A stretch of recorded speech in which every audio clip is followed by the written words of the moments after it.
I told you that one day ain't never enough. You tell me I hate you, I still call you up. If we don't got trust, we can never have love. I was putting in the hours, I was. But you were calling me a liar, liar, liar, liar, liar. Yeah, I've been putting in the hours, I was. And it's coming down to now and now and now and now and never.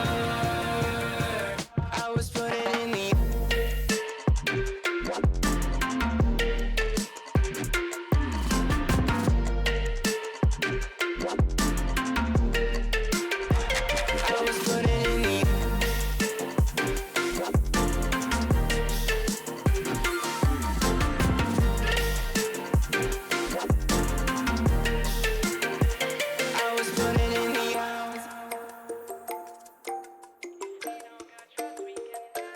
I'm sick of fighting the things that you said. I don't wanna burn all our bridges ahead.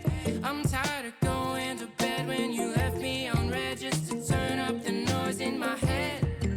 I told you that one day ain't never enough. You tell me I hate you, I still call you up. If we don't got trust, we can never have love. I was putting in the hours, I was. But you were calling me a liar, liar, liar, liar, liar. Yeah, I've been putting in the hours, I was. And it's coming down to now and now and now and now and never. I was putting in the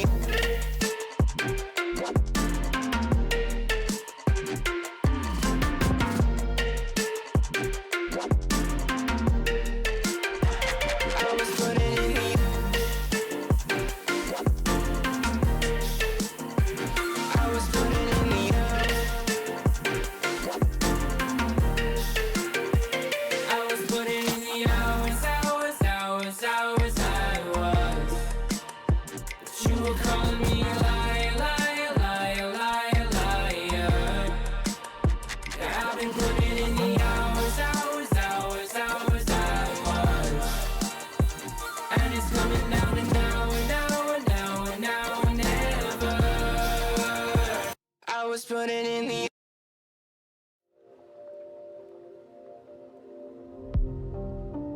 Didn't mean to say too much, but you've been driving me crazy. Never felt like this before. I try to be nonchalant, even though it's obvious. I can never help wanting more. Oh. Slip into the dark and then we end up in each other's arms. There's no looking back, I gotta find a way to where you are. Make me your shadow. Wanna be with you wherever you go. You know I'll follow you. Only feel right when I got you close. Without you, I'm hollow. Wherever you are is where I come home. Make me your shadow. Your shadow.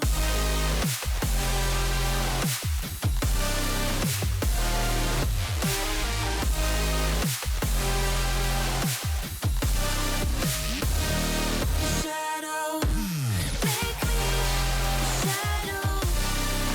Wanna be with you wherever you go. You know I will follow you. We can never test the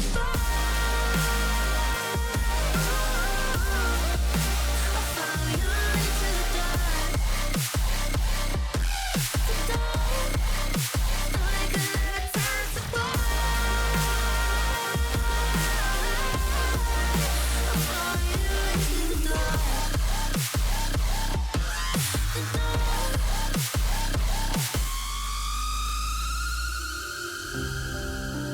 Play me like it's truth or dare. The way you're pulling me closer makes me wanna bear it all for you. Ooh.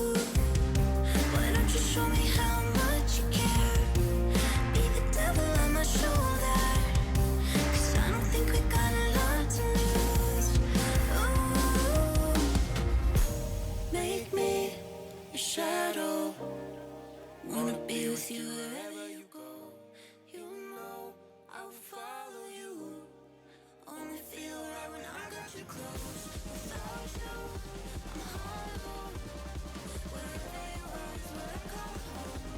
Make me your shadow. Your shadow. Welcome back, ladies and gentlemen, to another Thursday night of Rocket League of Midwest Championship Series. Ibu and I, fresh off of, well, not a break week. We had matches last week, but I wasn't here, and you guys held down the fort for me. But regardless, Ibu, it's another Thursday, and we're crawling towards that second major, and eventually that in-person competition. I cannot wait to watch this series, but specifically that major. But this series will have to do for now, I guess. Yeah, it's gonna be an interesting one between Green Bay and Omaha. Definitely an important series with it just being a single header week. Going to keep all the momentum from last week carried over to this, and I mean, no room for error because you don't get a second life tonight. Green Bay just kind of trud along, keep fighting, keeping their placement high for that second major. Yep. Where, I mean, they can. I feel like Green Bay is pretty much a lock for lane anyways, but I mean, yeah, you never know. Yeah, you can get a ton of points, but 12-1 on the season are the Green Bay Knights. 65 total points. Omaha on kind of the other end of the sale there, 6-7, 11th, and currently at 30 points. But Green Bay in first with all the points. That'll be our first match, and we'll have the Miracles taking on the Inferno. That'll be a good one because that'll be the 6th and the 8th seed taking on each other. Flyers, Superiors, another good matchup. St. Cloud in 10th and Duluth in 3rd, and then Chicago and St. Paul. That is the 15 versus the 16 seed. So one of these teams fighting to climb out of the pit. But regardless, looking at that second major, like Iwu was talking about, Green Bay could be a lock for land depending on how the major shakes up. They have to get a certain placement, I believe, in order to get far enough in Iwu, but 71 points for first place in that second major, 50 for second, 30, 20, 10, 5, and nothing for 15, 16th. It is a Swiss, so you got a couple lives. You're gonna have 3 matches no matter what, but basically you got to win 3 until you lose 3. And Iwu, obviously you see the team getting 71 total points for first place. That is more than the amount of points we have right now in first with Green Bay. But regardless, if they win the whole thing, they're definitely making land. But a lot of opportunities for teams to climb out. But like you said, you got to continue the momentum from last week into this week and then into week after that, because looking at the format, we're in week 9. There's no more double headers, Ibu. So you're one match through the rest of the season. You've got week 9, week 10, both single headers, and then that's double week major. Now, I really think this week is just as important as the next one, because Green Bay coming off of 2 wins, Omaha coming off of a 1-on-1 final doubleheader of the season. Yeah, the single game weeks, at least for me, were always tougher because I feel like you just have so little room for error. I mean, like, yes, it's the regular season, but I mean, you have 2 bad games, you have to reverse sweep, and you don't get that second chance to like redeem yourself and bring the mental back. So definitely a big opportunity for both these teams. I'd say more so Omaha. They really can take any points they can get, but I mean, the major being Swiss will help because you get those 3 lives, but you don't want to go in as like the 11-12 seed and you're already basically starting 0-1 more than likely. I like what you said. If you do go in as under the 10, even the 9, the 10 seed, you're basically going in as 0-1 because you're going to have a tough first round. But Swiss, regardless, is pretty nice to teams that aren't in the best of spots on the season so far. But Omaha, not in the greatest of spots. They need a win here. But Green Bay, they can do it with a win. They can do it with a loss too. I don't think it's going to matter for them, but they've been pretty darn good this season so far. And no quick horizon this week. Had something come up with his family, so you will have a sub for Green Bay, but I don't know if it's going to matter. It's been pretty much exactly what that third player, has been doing for them is take over. They've been taking the entire league over pretty much. I've not had a problem with anybody so far, but maybe Omaha's the team that figures them out. There's always, every single season, there's always a team that's at the top who struggles against the team on the bottom just because it feels like the team on the bottom has them figured out, or is their complete and utter counter. I don't know what it is, but we saw it in previous seasons, season 7, season 8 even, and I don't know if we'll get it here, but just waiting on one player from Omaha to jump in, but yeah, we can jump back over to us for now. But so far, Iwu, your team's sitting pretty good for Rising Star for Landspy. You're in 5th right now. It's 7-6. Obviously, did you play your match already? Nah. Well, actually, Stewie, my former team. Oh, you're not on Hibbing anymore. What am I saying? Are you? Yeah. Nah. You retired. Had to retire. You're old man. I forgot. Yeah. I forgot. But the boys are still looking good. We played Green Bay last week with Fraud. They looked good. I mean, it was our first week as a team, but I think that Hibbing team's really strong, and I think they will be consistent. But I have a lot of faith in Green Bay, as we do have all the players in. And I'll go with my prediction. Give me Green Bay in a sweep. I like it. I like this the quick decision making for sure. But I don't know if I like Green Bay in a sweep. I will say a sweep just because I want to be on your side.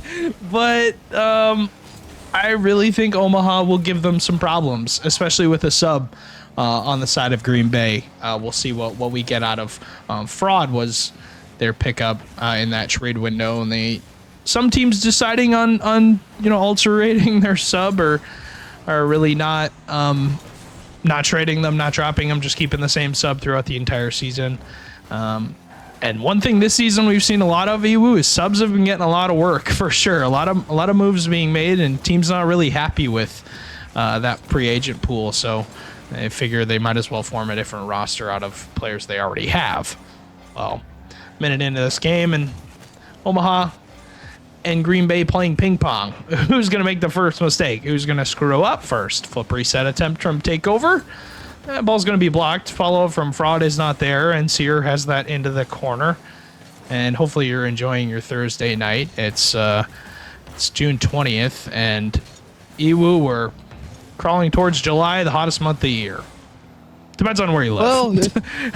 Well, it's been pretty warm here lately.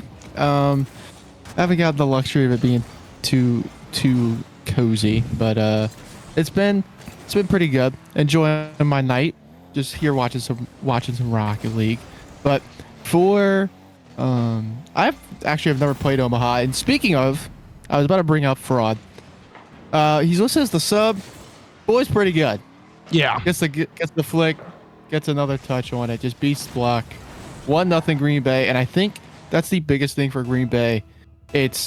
We know how good Takeover is going to be. It's about Sear, and it's about whoever plays either Quick or Fraud, and they just have to hold their own. And I mean, like, I can kind of come off as a bit mean, but I think everybody knows Takeover's. I mean, he's him. And, yeah. It's just finding those supporting pieces, and that's what they've been able to do. I mean, they're 12-1, and Green Bay's pressure with just keeping guys behind the ball is the biggest thing for them. I feel like it's something that a lot of teams struggle with in Rising Star, as Fraud will fire one just off. Takeover will catch. It's a high pop. He can't do a ton with it. We get 50 down. Fraud will chase, and Omaha down a goal, but I mean, really, the one goal was just off a solo play. Fraud beats out Charado, and for the Buffalo, you don't need a goal with assisted, but you not want a second one to go in with how strong Green Bay's just structure can be. Yeah, and how good their team is just in general. We've seen what they can do throughout the season. 12-1, and did not win that first major. Fell short in the semifinals. Were taken out, and that is going to not be an own goal for Lundo. Serrato will bail him out, and Block Belt will collect in the midfield. That one got pretty hairy, almost a 2-0 lead for Green Bay. As a minute 40 to go. A lot of potential here for Omaha on offense, as they're going to beat out 2 players on the spawn for Sear. He's got no boost to work with. Luckily, Fraud has to bail him out, and we'll get it down. Sear gets some boost and gets a shot off, but blocked away by the Omaha defense, and the Buffalo once again in their half. A couple double commits will give them some problems, but can't get an open chance as Sear is he's going to miss that backboard read. And about 70 seconds to go. Green Bay still holding that 1-0 lead and on the offensive, and this is where they're most comfortable, is playing offense with the lead. It seems like they're hard to break down in the midfield, and obviously not winning that first major was kind of a nuisance for them, because they felt like they were the favorites for everybody's bracket going into it. And you have to think if they were able to pull that one out, their confidence would be even higher than it is right now. Yeah. That one rattles off the crossbar. It was a big miss, but it will stay out. Sear with the reset. Fired towards the goal line. Couldn't finish it as he balls take over. No boost for him. But I think Green Bay not winning the major, definitely a big surprise for most people. I really like Green Bay. Takeover with the goal. Gets his name on the score sheet here in game 1 with 20 seconds to kind of just seal it. But yeah, honestly, Green Bay was, I think, everybody's favorite. I didn't really see it. And yeah, I was right. I didn't think either team in the finals was who I thought was gonna make. I didn't either. Yeah. But, hey, there's a goal. It's not over yet. Maybe I spoke too soon. Little demo. Yeah, I mean, can play for the Buffalo. Gosh, not really much you could say there, but yeah.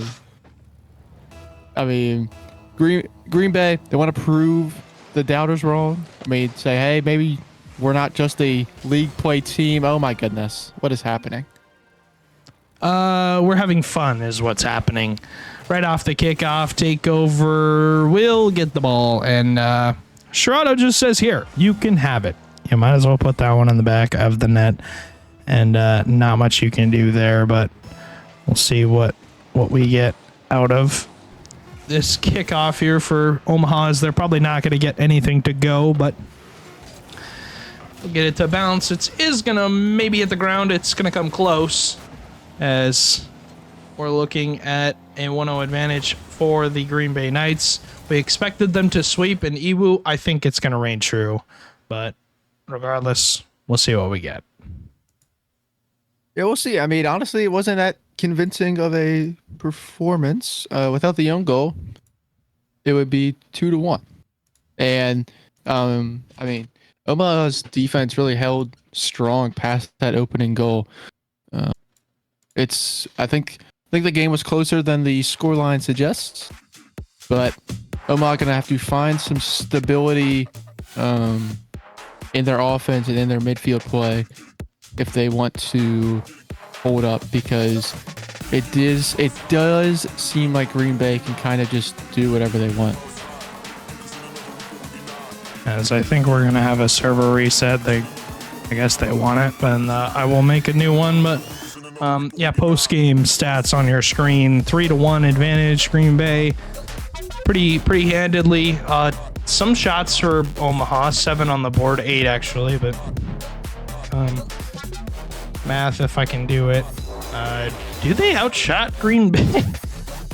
I think they do. Yeah, they do. They outshoot them by 1, and I mean, that's just to lose this game 3-1 and you outshoot your opponents. It's just not something you want to have happen. But Regardless, it'll be important for this Green Bay team to continue what they've done all season long, and that's pretty much dominate every series they're in. But we'll see what we get out of the Green Bay Knights, because they are playing with a sub. They have to figure out, what their opponents, how their opponents are playing on the day. And so far, Omaha are pretty good as far as pace goes. They're not getting outpaced. They're not getting, destroyed on challenges. And backboard has been pretty much covered from Green Bay, and all season really it has been covered. So can't really bank on that being the big mistake location for them. But Omaha down 1 here. I don't think they're out of it just yet. And I don't know if I like counting them out of it just right away, but Green Bay, with how they've done EU this season, they're such a tough team to really bet against. Just seems like, obviously the major wasn't the greatest, but every other part of the season has been perfect for them. 12-1, you have a ton of points. Even if you lose here, I don't think it really matters, but teams definitely are, nobody's out of the running. Omaha isn't out of the running. They can make land with a good major run. So it's important for Omaha to get this second game. Yeah, gotta take it one step at a time, one goal at a time when you are the underdog. Also, I didn't really get to mention it, but it does feel like that a lot of teams have kept their subs and played with subs instead of just going to that free agent pool immediately, especially in Rising Star, I'd say. I don't know about the other leagues just because I'm not in tune with them as much, but I was drafted as goodness me, Omaha on the board first. But yeah, I was drafted as a sub, and I played almost every single week for both teams that I was on. Lundo with a little chat towards us, Stewie. But 4:35 or 4:36 to play, and we'll go from the kickoff again. A good demo.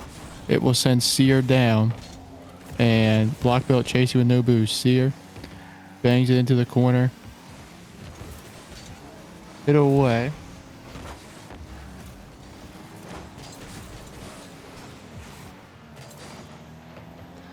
Has 4 minutes still left to go. Omaha scoring early.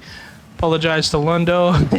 Team is definitely in it, as they're going to get that first one on the board and put pressure on the Green Bay Knights. We'll see what we get out of them. But it's really just what we get out of Omaha. Can they continue the offense that they've gotten so far in this first game? It'll be difficult for them to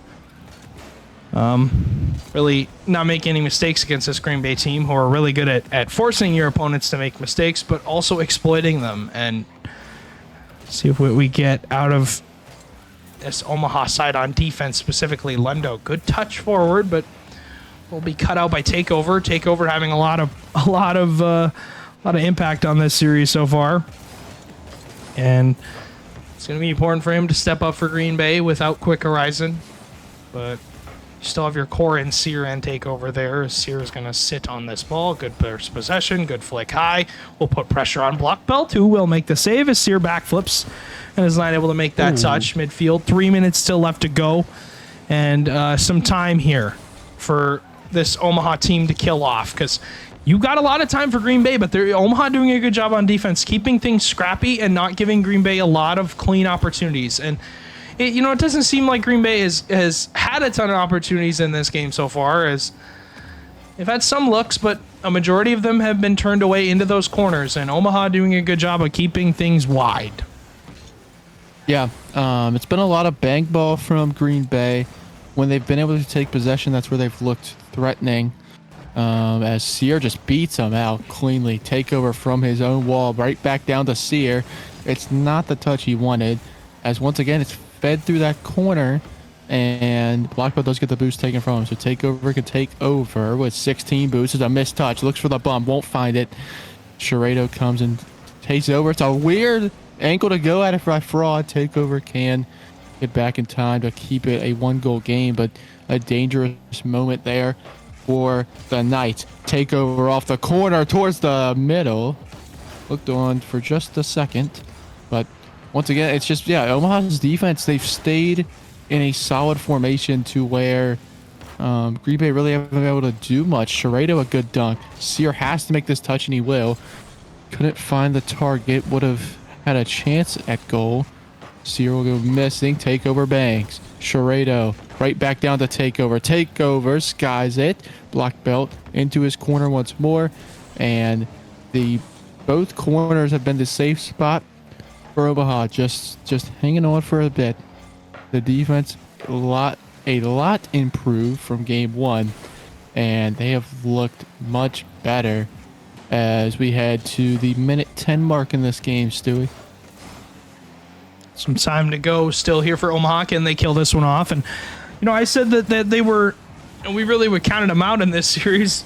Thought that they would get swept by this Green Bay team, and they definitely have not allowed that to happen here. Takeover. Far side will get the boost. Will be shut down immediately by Lundo. The demo comes on. Block belt. Serato off his post and crossbar. Lundo cuts out the midfield. And a huge touch. They're still not out yet. Block belt on respawn. Will have that clear out. And one chance from Green Bay creates all those problems. And the Knights won't break through just yet. 30 seconds to go. It is all up to this final drive, Iwu. They're pushing everything that they possibly can forward. Takeover. Will receive that touch from block belt, but Sherado has it all the way down the field. 20 seconds to go now. And Omaha clinging to a 1-0 lead here against Green Bay, who I don't know how many times they've been shut out this season, but I would have to guess it's not very many. Off the backboard, 5 seconds to go. As that one is going to bounce up. Black belt will keep it up inadvertently. Takeover's touch, though, we'll get away from him. Omaha will make this a series we're tied at 1. Yeah. Honestly, really good from Omaha there. It's a good bounce back. They probably should have had a second goal, had one just kind of rim around the cross or around the post. But they look better. I think Green Bay now, you don't have to change a ton, but I feel like they were going to the air more, and Omaha looked so much more comfortable on the backboard. Like they just knew, say, like do something with it, and they shut down Green Bay. The shots, more so. I mean, it's been pretty even most of the time, but I don't know. Omaha were more poised on defense than last game. You had Sherado making a great save. He had 4 of them in game 2. And they're going to need more of that. But I want to see Green Bay mix up the attacks. And if you're Omaha, just keep doing what you're doing. We're tied at 1. Omaha, just keep doing what you're doing is what I'll say. As well as, can they keep this going here into game number 3? All Omaha in that game, too. They win it 1-0. They lose game 1 3-1. As they put 2 in here, as shot on net, Green Bay has the save. Takeover. We'll keep that one out. Fraud, a good clear downfield. Sear and Takeover running into each other. No boost for really either of them. Sear's got a little bit, but not much he can do about it. 4:40 to go. As we're shortly into this game, number 3. And we're even a 1 game apiece. Omaha, they can take this win if they continue what they did in that second game. And that's really control the pace of play and shut down Green Bay's offense. As Sear on the backboard, looking for a follow-up, a teammate maybe. And no one's going to have any possession on it. Fraud has 60 boost to work with. We'll get off that backboard. Sear is there for the follow-up, and Sherado had a cutout, but Sear kind of hid it away, expecting Sherado to just dunk him. And that's one thing Green Bay can't do, is expect Omaha to have every single touch. There have been blatant misses by both teams, but I mean, so far Green Bay the more consistent of the 2 teams throughout the season. And if that reigns true today, Green Bay should have their opponents figured out and downloaded as quickly as possible. Yeah. As Takeover was playing third there. He doesn't commit. It's a good go. Sear gets a demo. That's what Green Bay, I felt like they got no demos, no physicality in that game too. Something they've been, especially Seer, has been accustomed to doing. It feels like that's an awkward touch from Takeover. Fraud will have to make this touch, and he will. Takeover takes the corner. Black belt up. Black belt still 20. Called off by Sharado. It was towards net, but nothing too threatening. Seer, a good fake. Lundo goes missing. Takeover up already. Can he finish? What a save. What is happening? Where's the follow? There it is. Fraud couldn't slam it down. Seer back towards the middle. Everybody's missing. Takeover, no boost. A good demo by Seer. Fraud once again from his own from their corner. No reset for him. Air dribble down. Beats one. Lundo's awkward. Nobody on Green Bay knows what to do. And 2:40 to play. It's a goalless affair so far, but that's an awkward 50. Straight down. Takeover will get the touch away. And just under half the game to play here in Game 3. Green Bay probably had the better looks, but Omaha has done very well to keep everything out of the back of the net. Going on 7 minutes scoreless for the Knights. It's been held under wraps here on the offensive end. And will that continue as game number 3? Pretty even, but a ton of opportunities for Green Bay. We saw Lundo make a ton of saves where it seemed like he was digging his team out of a pit and was able to do that. But still, Omaha has held so far. Lundo down the field, can't get the redirect. Block belt on the sidewall. We'll have one more. Looking infield, has the pass down to Lundo. Double commit from Green Bay, not good for them. Because it could mean that, we get this Omaha offense going, but so far both teams making massive plays, Iwu, to keep this game 0-0. Yeah, it's an awkward touch. Takeover, no boost. Seer will have to put it into the corner. That's all he can do for now. Lundo beats, and a good touch middle, but Seer should be able to collect. It's a bit of an arid touch. Block belt will control. High up to Sharado. Sharado drops it down. It's a good 50. Banged off the backboard. Takeover's awkward. Takeover's bumped just wide from Omaha once more. Block belt was looking to fire that towards net. It won't go in.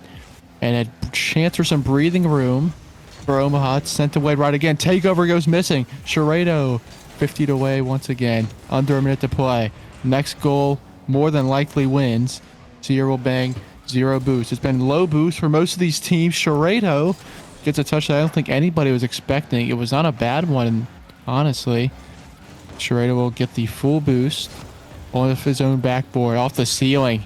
Doing it himself with a grass boost. A good pitch. Won't be towards net, but a chance to set up something. A good 50 or a good pitch by Block Belt. A huge miss, but it works as a fake as well. Sharado once more. Seer goes missing. Fraud needs to make the touch. He will. The net is open. Seer bangs it across.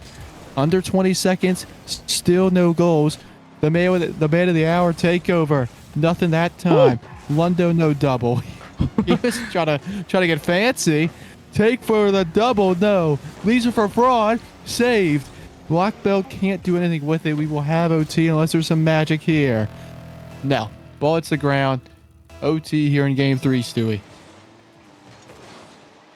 And honestly, I don't know if this is what I was expecting. I mean, with how many chances Green Bay has had in this series, in this game so far, they should be up 2-3-0. And Omaha really thinking they're lucky stars. This good clear from Lundo again has been the important player for the side of the Buffalo, keeping them in a lot of this game.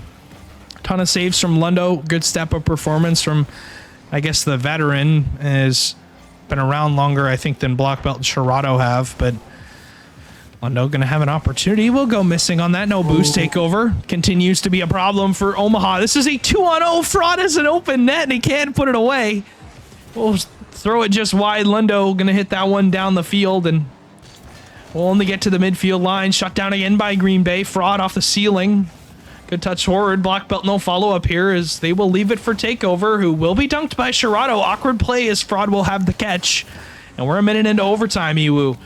And still knocking at the door are the Omaha Buffalo. Same with Green Bay. They're going to win this challenge. This is going to be an awkward play for Lundo to deal with. He does deal with it and does have help at the midfield line for Sharado. Minute 12, 70 seconds into OT. And a chance possibly here for Omaha on the counterattack. Yeah, that's not a great touch away. Takeover will just be able to get his wheels on the ground to get his jump back to keep this game alive, honestly. But I mean, if you're Green Bay, you should be up 2-1 right now. The fraud missing the open net, where I feel like it looked like he might have called Takeover off. Hey, more power to you. But it just kind of, it feels like that was their big chance. They've had a lot of them, but I mean, that was a clear-cut one. Oh! Speaking of redemption for fraud, 1-0, and Green Bay takes a 2-1 series lead. There's a big goal there for Green Bay. They finally catch Omaha out and about a little too far, as they will clear it all the way down the field. 2-1 advantage. The Knights 1 game away from a 4 game win here, and would be obviously important for them and their momentum going into, you know, the rest of this season, into week 10, into that final week of the season before major number 2. And we talked about the major implications that are at hand. It is Swiss into a single elim bracket, and right now Green Bay looking like the team that's going to sweep the Swiss and win that bracket. But Omaha, god dang, you can't count them out. I'm telling you, they're definitely in this series. They're one good bounce away, Iwu, from a game 5 is really what I will look at it as. That game was close all the way until the end. Obviously 0-0 is close, but also they gave it everything they had, just fell a little bit short. Yeah. For Omaha, yeah. I mean, like they're definitely still in this, and I the one series I've seen of Omaha was I think they were playing Burnsville, I want to say, and I think they had more own goals than goals scored, which, like, that's just unfortunate, and it doesn't really tell the story of their team. I really do like this Omaha team. I like the roster they've built, and I mean, they've shown it against a team that is probably the best in Rising Star. It's a even if they do not get the 5 points with the series win, they've played very well, and I mean, that's something to hang your hat on. I know it's a single header week, but hey, you take everything you can right now. You keep building to the major. I'll miss my takeover. Rob will bail him out, and there's no way they just got a goal out of that. Yeah, they did. Yes, that one will find its way in. Takeover will pretty much walk by the defense of the Omaha Buffalo, as he will get that one to go into the back of the net. And 1-0 advantage, Green Bay Knights. What can they get going here, as they are looking for this series win, and in control of it are they, as game number 4, 1-0 advantage, pressing on the backboard. Lundo can't make that touch away. Takeover. We'll have to wait on this. Let Sherrado pretty much give it to him. And, you know, I like that play a lot from Takeover, because you're just killing time and you're getting a second goal off of it. A beautiful 50 out of the right side, and that one will go. Yeah. Takeover a little bit of yam time for Omaha. And he will just put that in the back of their net. The defensive structure that was so good in games 2 and 3 is being exposed a bit here in game 4. And a series where goals have been so hard to come by, going down 2 goals, even with 3:30 to play, feels like a 4 or 5 goal deficit, as that one's dangerous in front of the Omaha net again. Sherrado takes the 50, and, you know, as I said, there's a ton of time left, but, you know, time isn't always the greatest thing, because it also means, I mean, Green Bay, all they have to do is just bang the ball away for 3 minutes, and they win the series. Yeah. A goal needs to be scored soon for momentum. I mean, you need the mental side to fall back in your favor. Big miss here will clear it away. A little bit of a car change going to the Red Dominus.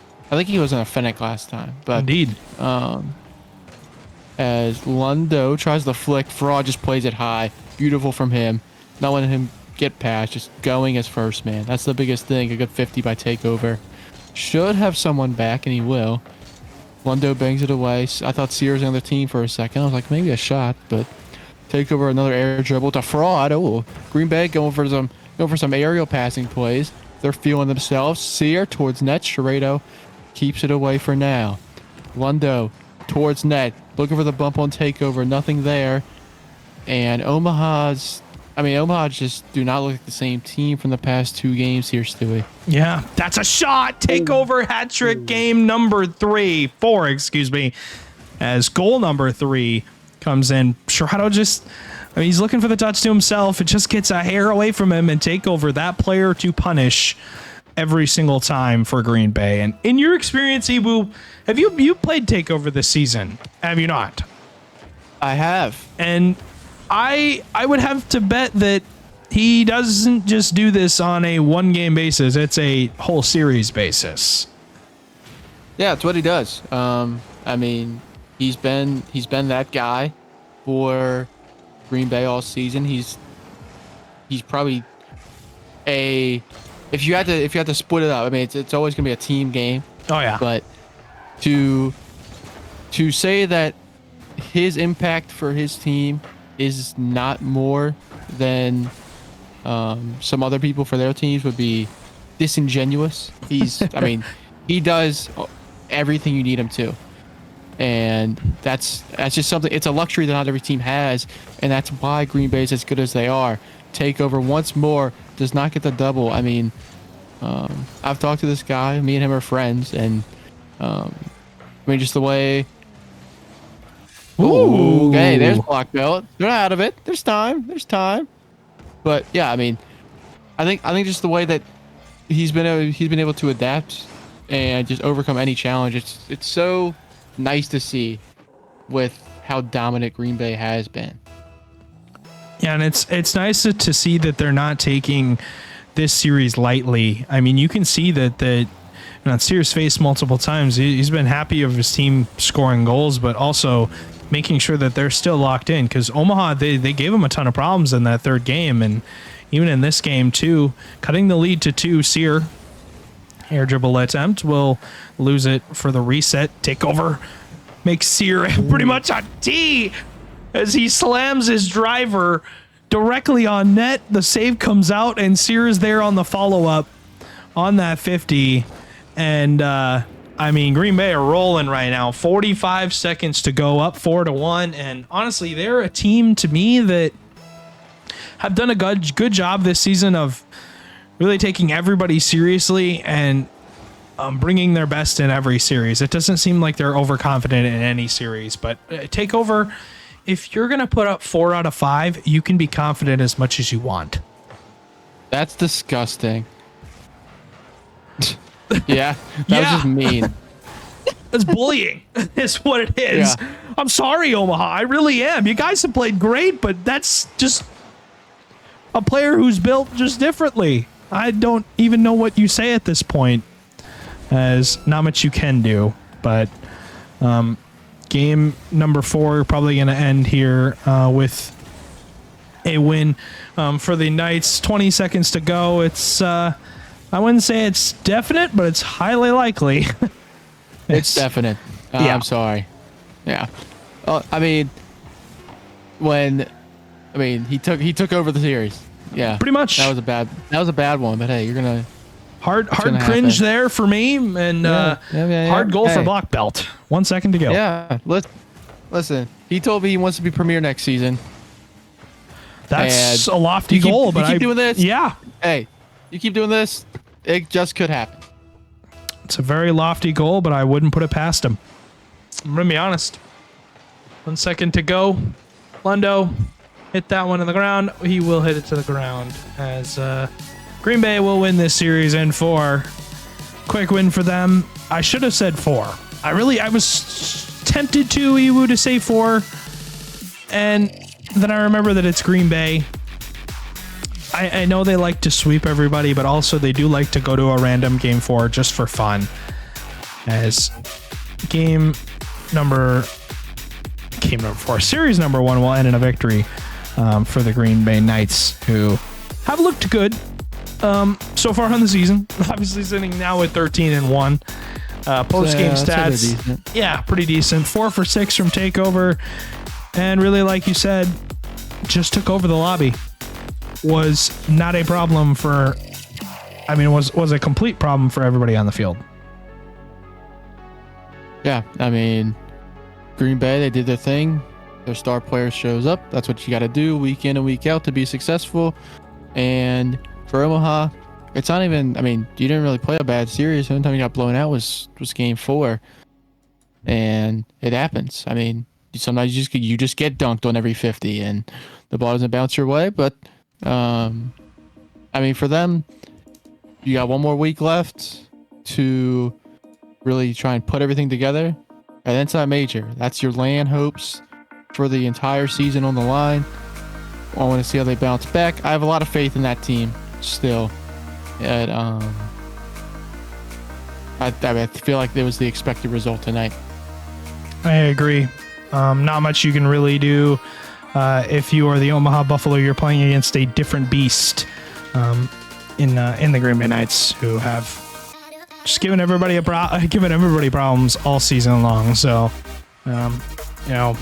hold your heads high. You took them to Game 4, and you could have maybe taken them to 5, depending on how that game number 3 went. Obviously, losing it 1-0 in overtime does not help. But it was our first series of the night, Green Bay and Omaha. As we're going to throw it back to us really quickly, close out that series, and we've got 3 more to go. We've got a long night of Rocket League ahead of us, and Iwu, you get some food. I'm going to handle this break, and we're gonna see what lies ahead.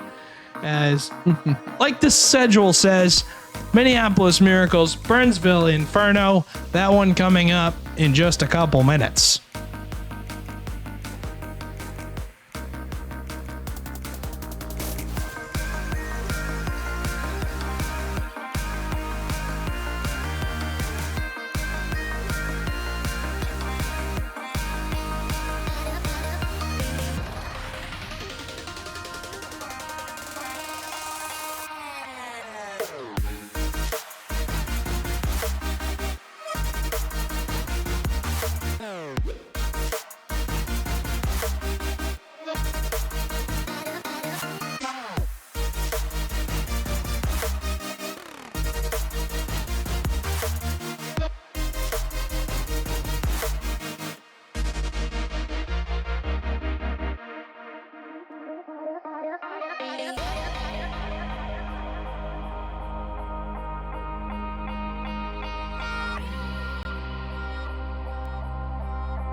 This feels a little too perfect how we are now.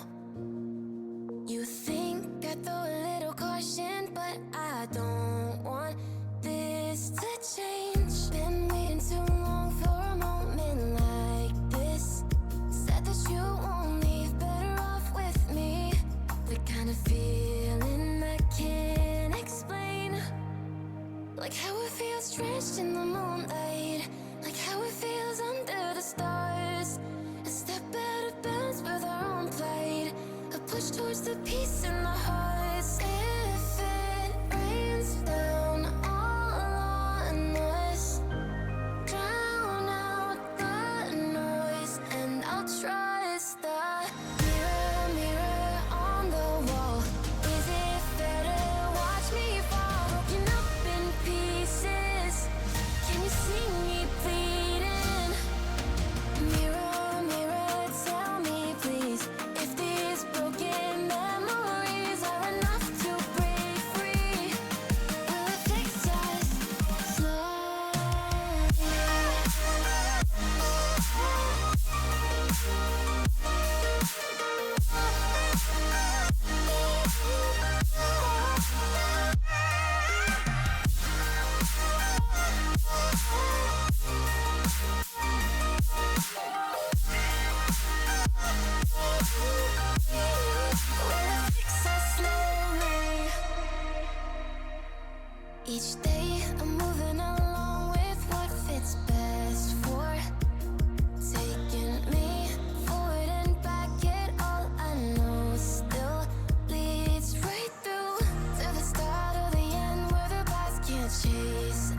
Where's the peace in the hearts? If it rains down all on us, drown out the noise, and I'll trust the mirror, mirror on the wall.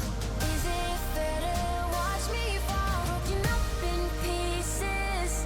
Can you see me bleeding? Mirror, mirror, tell me please, if these broken memories are enough to break free. Will it fix us slowly?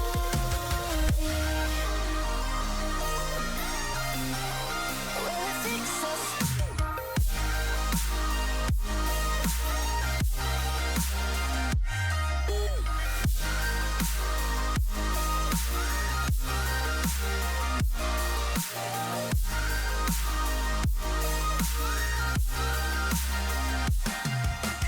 Mirror, mirror on the wall, is it fair to watch me fall, broken up in pieces?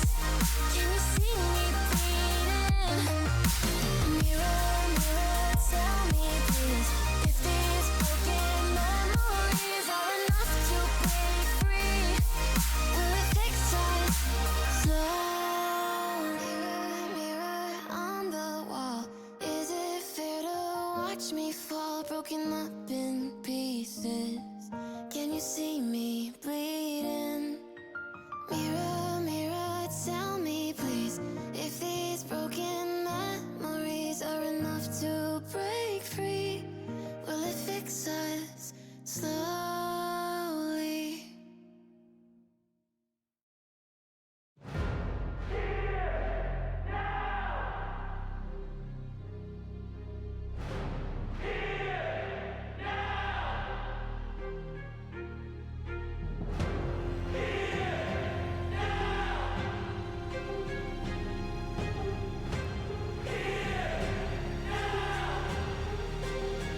Hey, they screaming, this is my moment, my fate written, I'm chosen.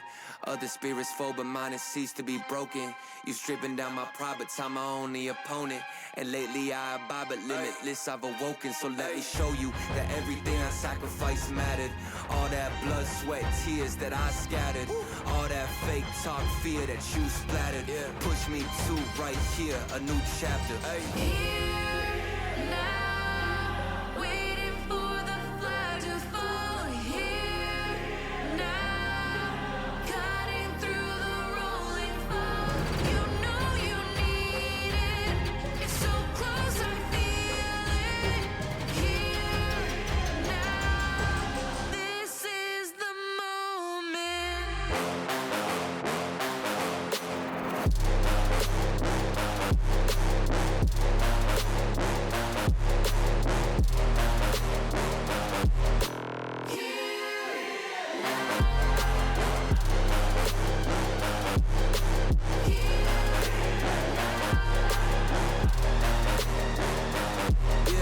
One too many times, the shots that y'all are taking. One too many times that I've been stuck patient on my downfall. Antidote seeking while I was vacant, but the crown falls simply to those who try to take it. One shot to get two paid, and my three wet like lemonade. 4 times and I step back just to reload and I let it spray. This is everything that I need, everything that I wanted, everything that I bleed. This is victory and I got it, cause I'm here now.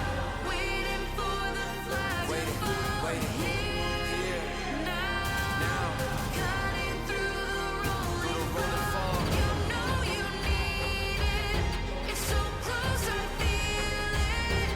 Here now, this is the moment.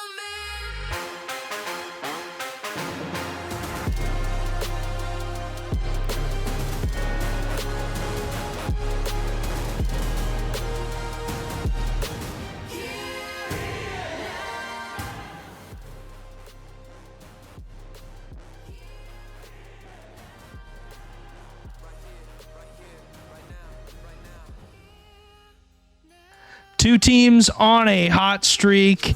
Two teams ready to take on each other. We've got the 8th seed Minneapolis Miracles taking on the number 6 seed Burnsville Inferno. One team is 5-8. One team is 7-6. I got Clash joining me for this series. Should be a good one. Clash. Obviously, your Bloomington Maulers are not doing great in Rising Star. They're doing pretty good at Challenger, though, so you're happy about that. But this series, we were talking before the start of when we decided to show up on your screens, and this one's going 5. Yeah, both teams had Game 5 series. Inferno went to 5 in both of their series last week. They won both of those. Minneapolis Miracles, they went to Game 5 in one of them. They won that one as well. So, yeah, I think this one's going to go to 5 no matter which way we predict it. But I guess since we're already talking about it, let's go with predictions. I think I'm going to go Inferno. Their record is better. Miracles showed that they can do it, and they have shown that they can do it. They performed well in the last major. They were the second place team there, but I think I'm going for Inferno. They have more recent results, so I'm going Inferno. I think I'm going to go with the Miracles just because, I am the GM of the Miracles, but I'm going to go in 5 like you. Yeah, it would be rude for me to not choose that as that is not Iwu. That is Clash. Gotta change that. But regardless, starting lineups: AK, Busy, and Sharkbite taking on Slay Panther Paul, and Shaco is their sub. If we see Jake in this matchup, we will eventually, but regardless, that is their starting lineup for now. We gave our predictions, and we're about ready to get into this game. As I'm going to let them go and see what we get out of this series. As okay. All right then. Interesting. It looks like one player's having a little bit of internet issues, but I think we're getting into it anyway. As we kick this one off, two slightly above middle of the pack teams, but both clearly looking for the dubs here because every win matters so much at this point. Obviously, both teams looking for a land spot, but not just that. If one of them or both of them can sneak into those top 4 spots, I don't know if people know the format totally yet, but they're very important spots, those top 4 spots. You get 2 lives at land instead of just 1, so every single placement matters, every single match matters, as Sharkbite knows that very well as he gets the first one for his team. Good start there for Sharkbite. AK will just fly in, pressure that Busy, good demo on the back line, caught out or the defense of the Burnsville Inferno, and obviously the 6-seeded Inferno taking on the 8-seeded Minneapolis Miracles. The Miracles need these points because you've got a big tie between 4th through 8th place with 40. As Busy knows that, he gets the second on the board right off the kickoff. As Busy will pop touch, reads the double, beautiful shot, tough for that Burnsville team to save. And Clash, I like what you said because, yeah, if you go to LAN and you are a 5th through an 8th seed, you do not start in the upper bracket. You start in the lower bracket, so you only got 1 life. And some teams, unfortunately, going to go home a little earlier than they expected. But the bonus is you do get to play at an in-person tournament, and it is pretty difficult for sure to do. And obviously, one player on the side of the Miracles notes that in AK as his team up 2-0 here in a pretty darn good spot. And AK had a pretty darn good major number 1 using his own stats. He had a 1.45 goals per game in the major 1. And his team was pretty darn good in that major. So obviously getting second, like you said, he was a big impactful player there. Absolutely, yeah. And the team that won the major, that entire roster is gone, so arguably they're the best roster coming out of that major. But this one almost finds its way in for Inferno here, but doesn't quite. The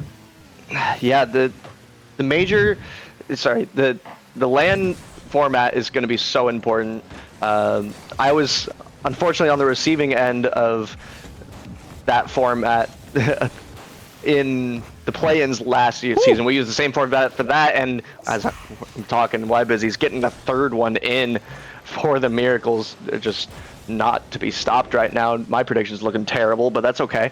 The Inferno has time to to bring this one back. But yeah, I was on the unfortunate end of receiving the tough side of that format in play-ins last season. I was the 7th seed.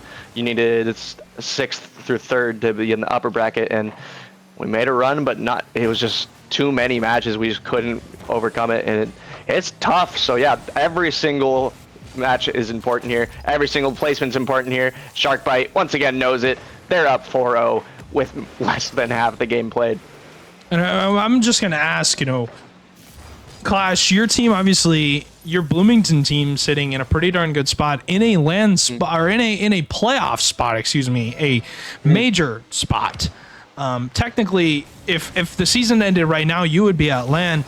Obviously these two teams fighting for a better seed more than likely at LAN, because both of them are technically at LAN as well.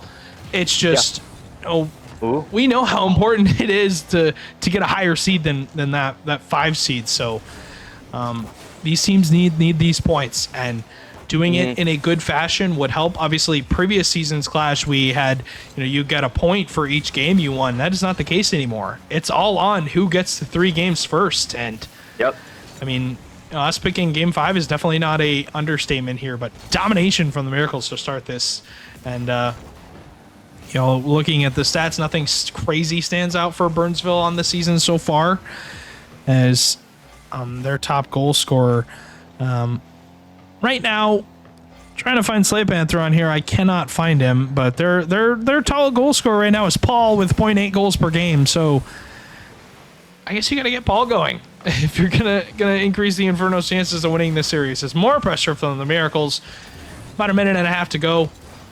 Maybe Burnsville can find one for the road. Yeah, the nice thing about this Inferno team is they have every player. They don't really have a third player. They have just a bunch of firsts. Some teams are built to be very top heavy. Inferno is not one of those teams. They're all around, all playing well. They have been all season. I believe Miracles tend to be a little bit more of that top heavy style, where you have YBusy and AK kind of taking that top, and you have the follow up behind that. But right now the top heavy is working a little bit better. Yeah. YBusy seems to be lagging a little bit, but he's still doing just fine. They're still holding this lead just fine. He plays it back to his own wall here, and yeah, it's interesting to see how different teams are crafted. I agree. 30 seconds to go, and I was looking at the stats courtesy of AK himself as well. Busy averaging almost pretty much 2 demos per game, excuse me. So physical plays for sure for the Miracles have been reigning supreme for their season, but Burnsville will get one on the board here. It will not be shut out in game number 1. 24 seconds to go. 4-1 currently, as now we're going to reset the server after this. Our first game servers have not been great tonight so far, as Ibu and I had to deal with that one in the last one, and they're going to have to deal with it again here. Don't know what it is about Manfield Night, but it seems to have a real nice curse on it. As 15 seconds left, Minneapolis just have to kill the ball and clear the time. AK goes missing, as Paul going to put it off the backboard. Follow-up is there from Slay Panther, who shoots it right at YBusy, as the clear will likely come out here. Not a ton of time to go. AK, double touch, can't hit it. And game number 1 goes to the Miracles regardless. Yeah, I always like to say that it is very important getting that 1 goal, even though Inferno had no chance at winning that game at that point. Oh, yeah. Knowing in your brain that you can score, you have found a way to score, you can, you just have to replicate it. That kind of mental going into the next game can be huge. You got plenty of time. It's a five game series for a reason. You have all 5 games if you need it to find ways to do it. Obviously you have to do it before game 3, or you've already lost it in 3, but yeah, 5 games to find those wins. And finally, if you have a goal to build off of it. And that's what Inferno can do here. We'll see if they can bounce back. And we'll see what we get out of this this Miracles team. Is I'll throw up the new server. Up currently 1-0 in the series. Did get second in that major number 1, and I wouldn't say that they've been disappointing for their latter half of the season, but they've stayed consistent. And that's one thing that not a lot of teams have done well, Clash, is, there have been a lot of teams who done well in the major and then completely dropped off the face of the earth again. And Yeah. it's good that the Miracles are not doing that, but this Burnsville team have really climbed the ranks, gotten up to 6th, in a pretty good spot for the season so far, and just waiting on Minneapolis to get back into it as up 1-0 in the series here. If they win this next game, I have confidence that they sweep the series. Slate Panther did say that their full roster would be here eventually tonight if and when their third shows up. I don't know if that makes much of a difference here with how Minneapolis looked in that game 1. I believe Jake is their main. Okay. I've seen Shego play a lot, so I know that he's used to playing with this squad. He has a lot of experience at this level at this point. So though obviously they're missing a key player in Jake.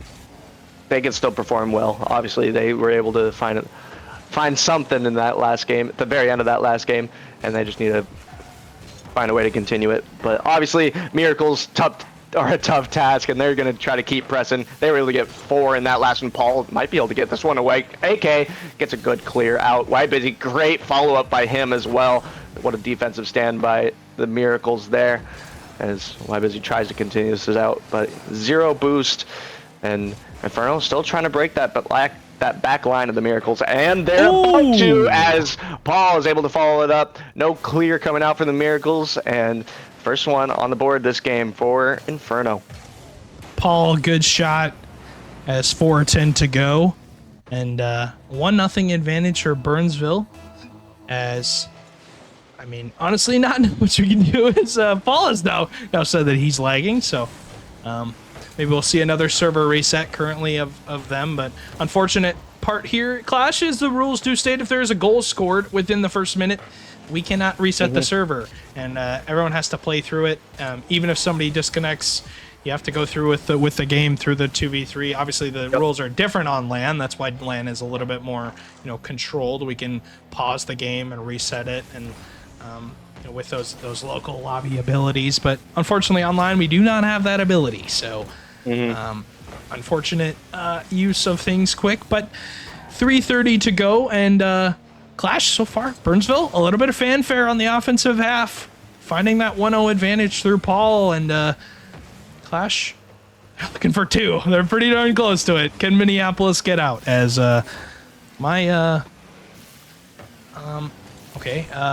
Clash, I will be back. All right, so we will give me like back. 45 seconds.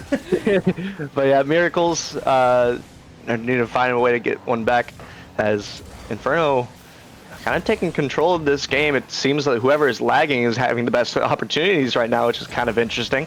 Why Busy starting to lag a little bit, so maybe they're going to get something here, but Paul didn't like that. He wants to control this game completely, as he gets another one in for the Inferno. Slate Panther able to get this one forward as Paul puts it away. The back line for Miracles not holding as strong as it was in the previous game. Inferno having all but one shot so far, 5 shots to 1 for Inferno. They're holding this pressure well, and 2-0 for the Inferno. They're looking good in this one, finding consistent offense here. Why Busy didn't like the consistent offense from the Inferno, able to get one pretty quick off the kickoff here. Are you able to take it over, Stu? You still need me on it? I'm good. Right. Was I about 45 seconds? Was that pretty good timing? Right around there. Right around there. I made it. Good work. That's that's good stuff. It's Busy on the kickoff again. 2.5 to go. Burnsville obviously still up 2-1 with the 2-0 advantage, and honestly, it's been Minneapolis to really rebound throughout the season in games that they've played. They've had a couple of reverse sweep attempts that fell short. Couple saves that they have made throughout the season that have been miraculous, to say the least. One of those teams where they're never really out of the series in Burnsville. I don't know what happened between game number 1 and 2, but I guess the server reset helping them out a little bit more. They're starting to look good as Stewie's still catching his breath. I could hear it a little bit. Yeah. Not sure When how I tell you fast I you were running, but sprinted, it sounded Clash, like it. I sprinted. I can tell. It's really funny to me. But this one might be another opportunity. A Shake almost reached that one. Couldn't quite get there first. Why Busy not a great 50, but able to be blocked out by the defender there. Paul trying to get a double tap, is able to. This one's on target, cleared out just barely by Way Busy though. 0 boost from him, able to get the touch that he needed anyway. AK not making contact. Sharp Bite gets bumped for his efforts. Now Why Busy's stuck on the back line. Good touch by AK, bails him out. Why Busy trying to get a double tap here. He is able to safely though into the midfield. Inferno trying to control this as they try to push it forward. AK continues it forward, slowing it down here. He has plenty of time, able to get a Shark Bite, but just cleared out by Slay Panthers. He is now controlling it on his backboard. A little bit of back and forth, a little bit of control play coming up from both teams, but Miracles are needing a goal.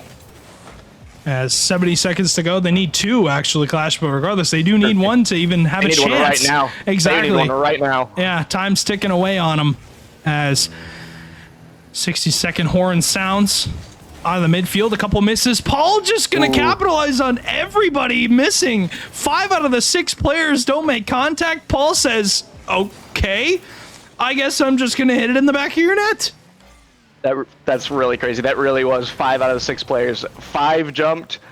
All of them faked each other. It was a whifty, and just Paul finds the open net and says, "I'll take able it." to get one in, and see, this one might be another one. Not quite able to get in.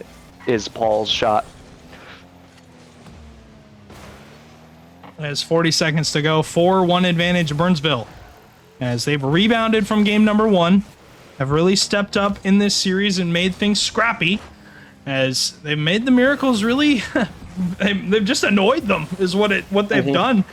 And I don't think that's a bad thing. I think that's a good thing because historically when we've watched Minneapolis, when they're confident in a series, they're winning, but when they're frustrated, you can definitely tell. In that Major 1 final against Duluth gave them so many problems on the defensive end when it comes to physical plays, but also just passing.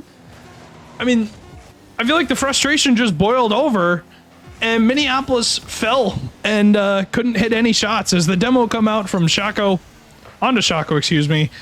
Paul will have that and hit it down.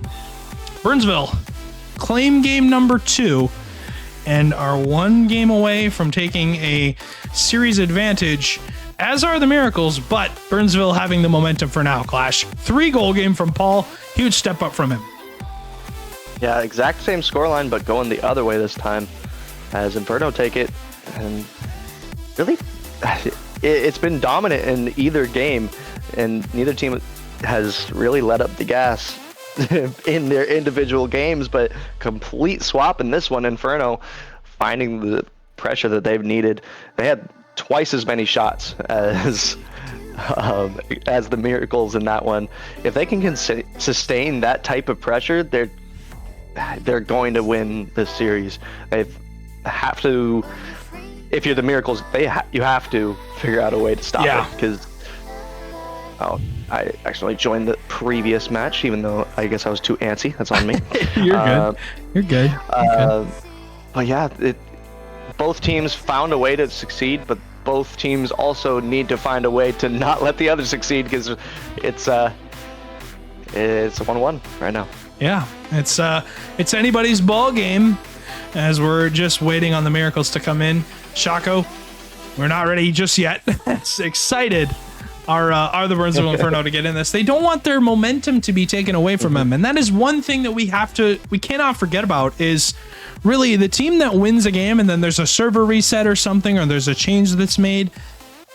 Oftentimes the team that wins that previous game lose all their momentum, and it seems like they're almost iced. It's kind of a free ice here for Minneapolis, who I don't want to say looked flat in that game too, but didn't get a ton of opportunities. Just the 1 goal from Busy, and other than that, AK and Sharkbite kind of quiet in that game too. We'll see what we get out of game 3.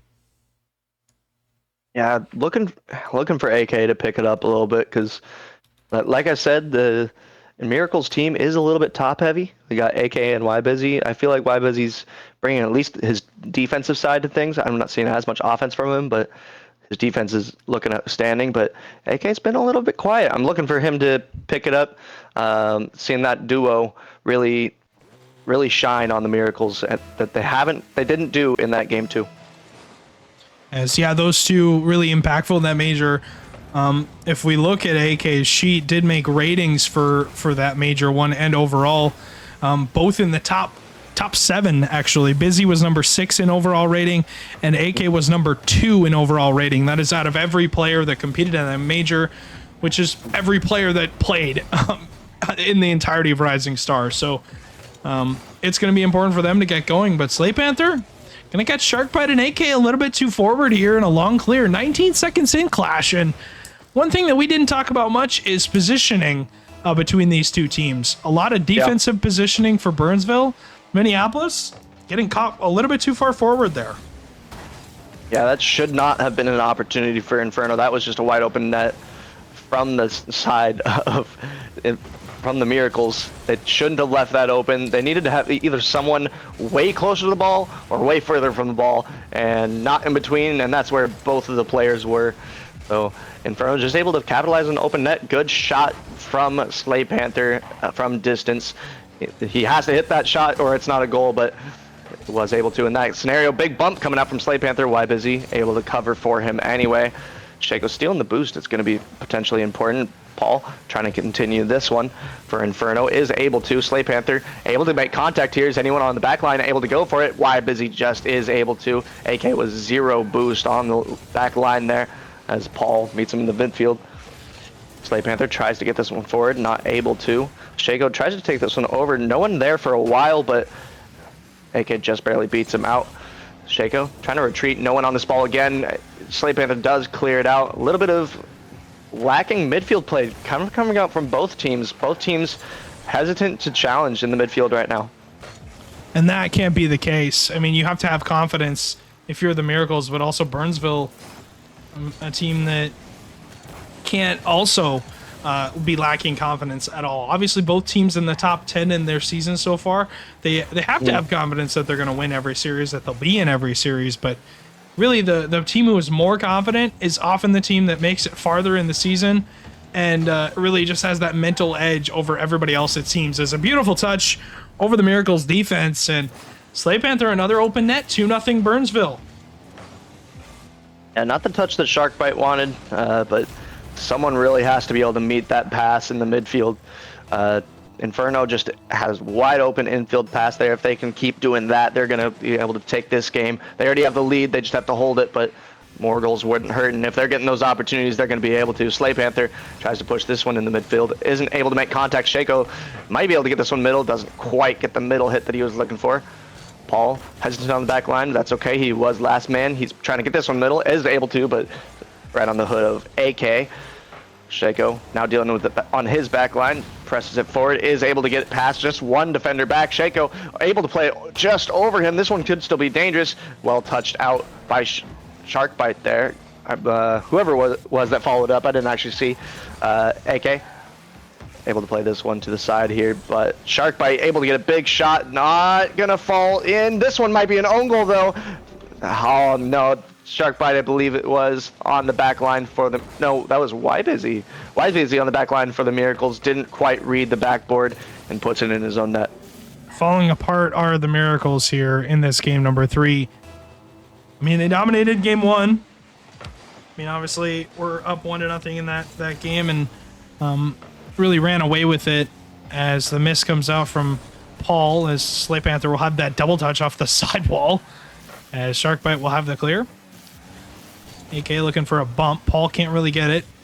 Paul finds Slay Panther midfield. The shot's on target, and Burnsville coming out with some offensive juggernaut plays here, as a beautiful play shot from Slay Panther gets under the defense, and 4-0 advantage here in game 3. Really taking over this series and taking over the scoreline is Slay Panther. Yeah, these infield passes, there's been a couple this game for Inferno. They have not been met by the Miracles. YBusy tried on that last one, but just not nearly fast enough. And with a 4-goal lead, Inferno just can sit and watch the rest of this game pretty much. They just have to keep playing some standard Rocket League, and they'll take this win and go to match point, but they're trying to get more. Why not? As Paul's almost able to get this one in. Still 4-0. Miracles have the tiniest sliver of hope as they're trying to press this one back onto the Inferno side, and not able to though. Paul taking control of this one. So much time wasted while he's in the air here. Why busy? Able to get a big beat out though. Slave Panther controls it back on his line, and Stewie, your team, your Miracles are falling behind in this one. They're going to be down here, likely facing match point against the Inferno. Yeah, they're not doing so well on the defensive half of the ball. Burnsville giving them a ton of problems on those infield passes and the ball movement in general. Can't really move well as Slave Panther having a big game 3, a huge save there. AK into that corner will be dunked. 40 seconds to go here in game 3. All Burnsville so far, and we'll see what we get. Can Minneapolis figure something out on the offensive end, and can they close out the defensive half? Because defense, one thing that really every team, every pedigree team that wins, they always have a defensive line, no matter what. They are able to step up in some way, shape, or form on that half of the ball. So far, Burnsville's been the team to do that, shutting out Miracles here in game number 3. As Sharkbite has AK running interference. Will have a shot. Sharkbite hits the post. Busy on the follow, can't get it to go.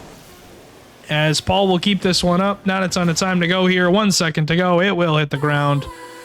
Burnsville 1 game away from the win, and my prediction not really looking great right now. All you need is a Miracles bounce back game though, and we're going to game 5 no matter what. But Inferno looking really good. They're finding the infield passes. That's what I'm most impressed with the Inferno so far. Those infield passes have looked dangerous. There was a couple goals that it was really Miracles making mistakes. They had an own goal. They had a backline woe. But there was 2 goals from Inferno that was strong. Sounds like interesting. We're gonna have Wybusy subbing out on the Miracles. His internet giving him a lot of troubles. I'm pretty sure. I saw him lagging a lot. Can't remember who the sub is for It is your Liquid team. Ice. Liquid Ice. So we're gonna be bringing in a sub for the Miracles now. Wybusy not confident that his internet's gonna recover. And sometimes you can't really do much about it. I guess it's a never mind for AK. I guess why was he sticking around? Mind. But It's about to be exciting. yeah, internet regardless, not something that's been great. But I did indeed black screen. Clash. Oh. Did you black screen at all? Or are you still in the lobby? It has me on a black loading screen. So Indeed. not total black screen, but We love not Rocket going to League. the lobby, but We love Rocket League, a well-made game for sure. But yeah, we'll wait on this as our connection to the game did time out. I'll go ahead and put the new server back up, as these guys are getting every new server they could possibly want here. Game number 4 going to come up, and Clash. I think overall it'll be important for this Miracle team to stay confident, as I think internet is one thing, but at the same time, you've got your full roster, and yeah, you should be able to find the back of net at least once against a Burnsville team that has not proven to be the most insanely defensive team in the entirety of the league. Yeah. But still, what do we get out of this Miracles team here in game number 4? Can they step up and push us to a game 5? Because if they can, I have faith that they can win the game 5. But until then, the game 5 is just an afterthought, Clash, and we're really looking at this series as a 4-game win for the Inferno. Yeah, I mean, Miracles, they're clearly capable of it. They had that game 1 win that looked dominant. And I believe that they can absolutely do it. But Inferno, if they continue playing how they're playing, it's not going to be easy at all. Miracles have to find a way to cut out these midfield passes, though, because that's what's been so dangerous for the Inferno, as I've said. Right now, it looks like they have a good back line, when the initial shot is what's shot. Oh, why is he almost able to get a good one right off the kickoff? But when there's a follow-up, when there's a second player, when there's an infield pass for the Inferno, Miracles look lost. They can't get someone on the ball. AK trying to get a touch here. This one could still be dangerous for him.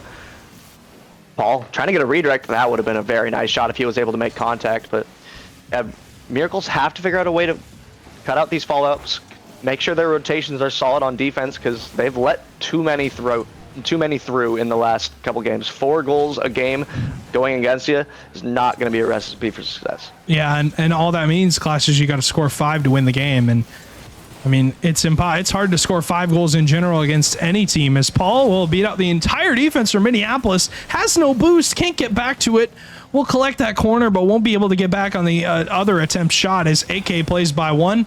The 50 not going to work out for him. Sharkbite will challenge. Why busy? No boost. Cut out again by Paul. AK no boost in his half as Sharkbite will have it away.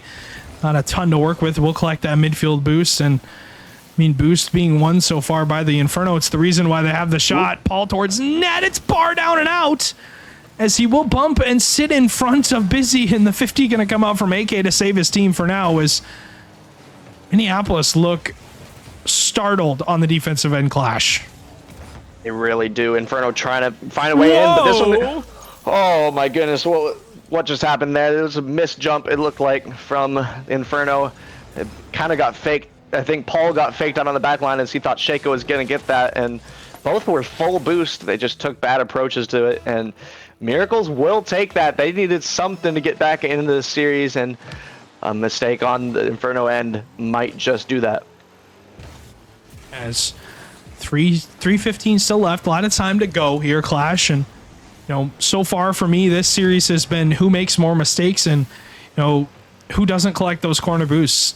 And Burnsville so far doing a good job of keeping their corner boosts in their hands. That's the biggest thing. Is Minneapolis not really given the opportunity to steal the corner boosts from Burnsville. As double commit beat comes out, Sharkbite has to make the read on the corner and does. And Sharkbite with a good touch forward, kind of gives it to Paul. A monster touch off the backboard. Slate Panther looking for the read, can't get it. Shaco's touch goes wide and into that corner. A good chance for Burnsville on that to tie the game, Clash, and they are going to fall flat on their face. And they definitely wanted that one. Shaco's going to want that one back, but not able to get it on target. Also, honestly, I'm not sure if it's pronounced Shaco or Shaco, but I think we've gone back and forth enough times that either one works. Exactly. Slate Panther trying to keep the pressure going, but no one able to follow on the Inferno as Miracle's trying to counterattack. A little bit of bang ball going out, but Slate Panther made him on the sidewall there. 2 players miss from Inferno. This could be a counterattack now from the Miracles as Aka tries to get in the middle. Doesn't quite make contact. That was a tough read for him. Sharkbite able to get on the sidewall here. Doesn't make contact either. Why busy? Trying to get in middle. Also isn't able to make contact. Miracle's trying to get a bunch of high quality touches that they're just not quite able to make contact on right now. The backboard, Slate Panther gets it away. Has Shaco on the downfield touch, and good cut out there from Busy to shut it down. And double commit from Shaco and Slate Panther. Busy left alone, has to pinch midfield. It's not going to hit the post as Sharkbite going to cut out on the front half. Won't get that touch. Why Busy? Won't really able to do much there on that backboard. Looking for an interference play is what he's been known for throughout this season. Like I said, 2 demos a game so far as really has not been too impactful with those in this series so far, but game number 1 was dominated by Minneapolis through that physical play. Can they continue that here in this game 4 as AK in that corner, Busy lining up the angle, the double touch is there, but the pinch away from Burnsville. AK gonna have to collect this corner, and that ball is not gonna bounce great for him. It will bounce pretty good for Burnsville, but the clear comes out from Busy. And a minute to go, Clash, and Burnsville still chasing a 1-0 deficit. The only difference in this game is that mistake on the back line. 1-0 is, I mean, it's so comebackable, but they're going to need to get one in very shortly. They only have 40 seconds to do so. Shaco trying to keep it in the half of the Miracles, not able to do so. Gets a 50, but couldn't keep any control of it.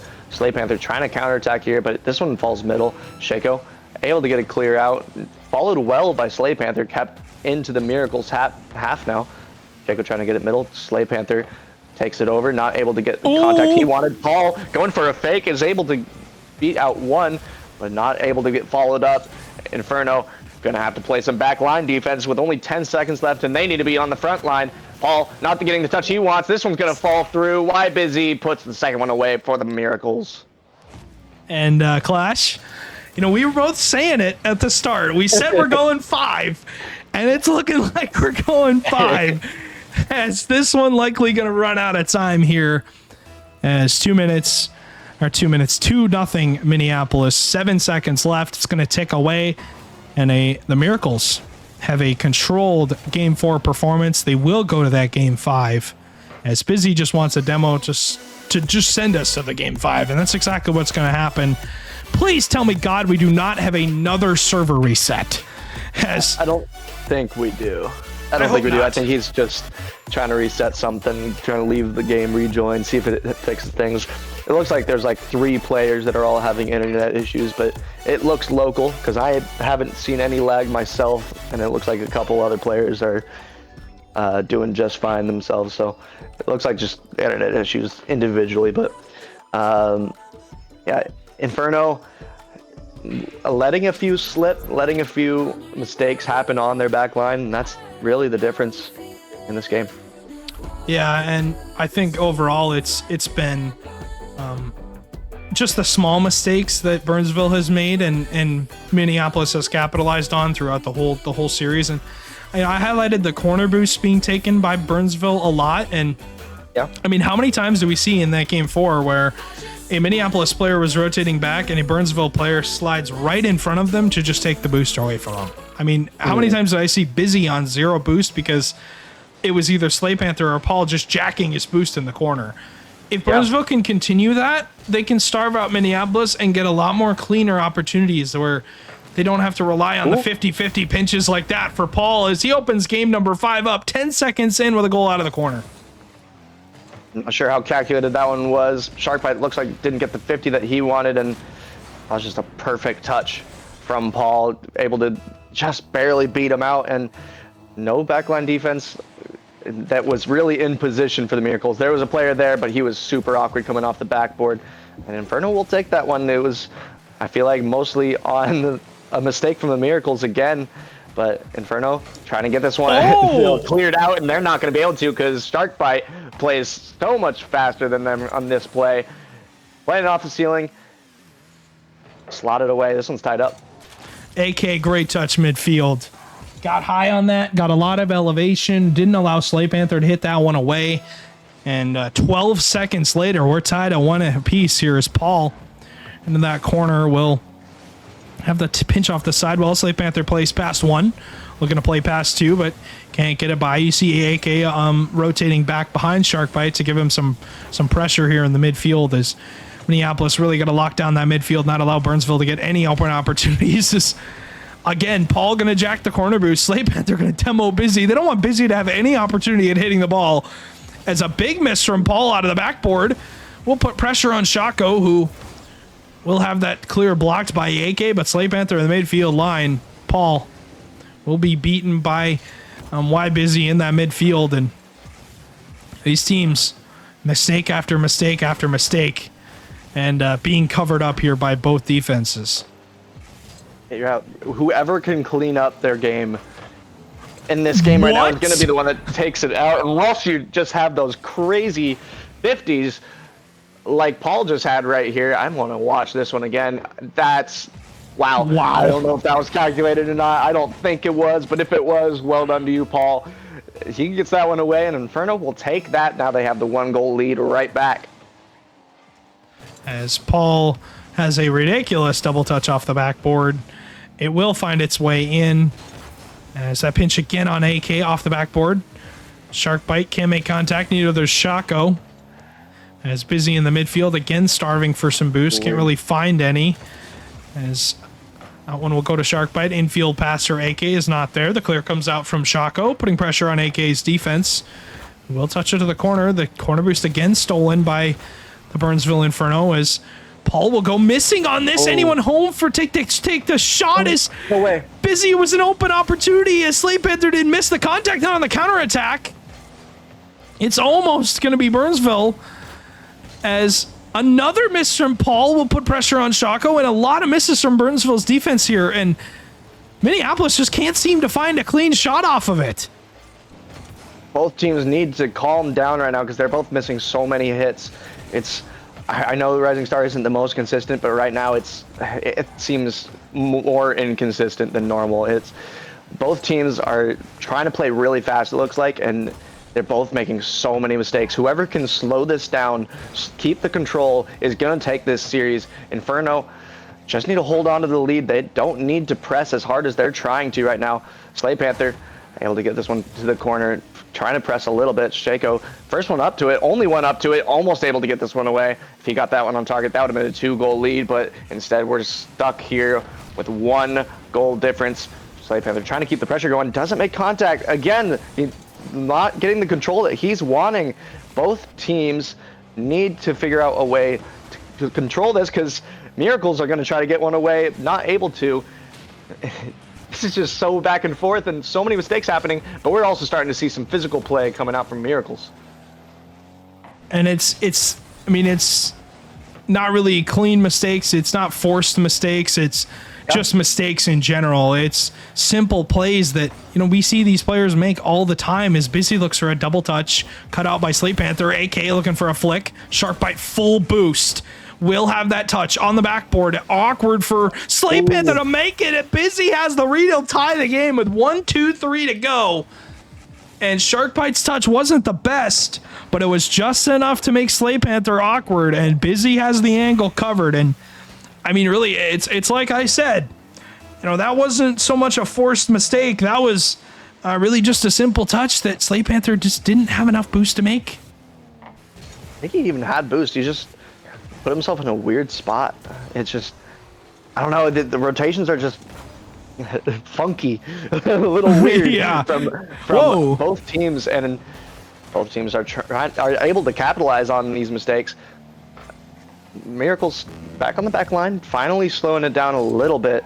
50 coming out as Busy takes it over. This one could be a double tap if Slay Panther doesn't hit it. He does. Very important hit from him there as he's trying to continue this one, but no boost to do so. Shako taking it over, plays it middle, no one there other than AK. This one falls through, could have been in if that was on target, but not quite. Busy not able to get a double tap because he was at 0 boost. Sharkbite able to play a soul play. That was a big bump that I just saw come through as Sharkbite's trying to get this one middle, isn't quite able to. No one pressing from Miracles. That's okay. They don't need to at this point. They just need to get 1 goal at some point to win this series. Both teams, it seems like they're finally slowing it down, but we'll see if the mistakes finally clear themselves up as Busy's able to play this one forward. Lets AK play it, able to get it off the backboard. This one could be dangerous. No one really, Sharkbite not willing to go for it. Very dangerous play. If he misses that, it's gonna be a counterattack back into his own net. This one's probably just gonna drop. It is, and we have overtime in Game 5. 1 goal is all it's gonna take. Off that sidewall, Slay Panther has that touch. AK goes missing.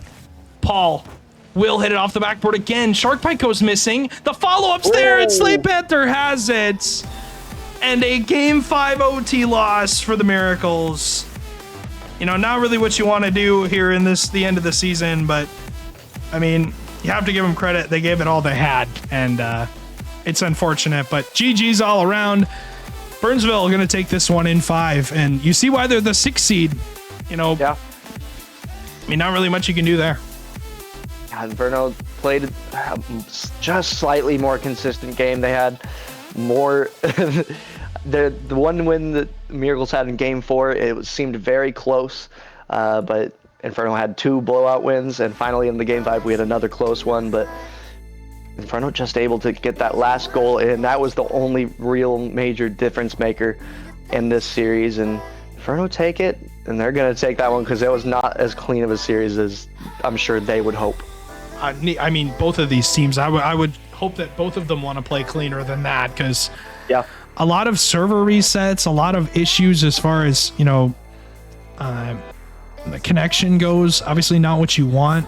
Every single series, you don't want to be a part of, those internet issues clash, but you see the post-game stats, a pretty close game 5, but still, I think it's a series that both of these teams want to move on from, because not really when you're going to be watching Clash for any replay review anytime soon, because I don't think it's going to tell you much. There's a lot of mistakes on both halves, and we're still in that part of the season where it's important for you to play consistent, and that both of these teams just not really playing consistent tonight. But regardless, we'll see what we get here in this next one, because we've got 2 more series to go. The St. Cloud Fire is going to take on the Duluth Superiors as Clash. Superior sitting in 3rd, obviously Major 1 champs, but that roster completely gone. So completely different roster. Exactly. I mean, what are you looking for the Duluth Superiors? Because they got some ground to make up against the Green Bay Knights, and also who's in number 2? I gotta look. Des Moines. Des Moines derecho, yes. I'm looking to see this roster step it up, because obviously the major success from the Superiors was with that old roster. So Juxo specifically, I think he's the main player on that team, so I want to see him bring his A game. But on the Flyers side, I know Chief Beef was one of the most recent pickups. He's been performing very well, one of the most mechanical Rising Stars players that I've seen. So in my opinion, I think for the Superiors it's going to be Juxo, for the Flyers it's going to be Chief Beef. I want to see both of these players perform. I agree, and that will be our next series.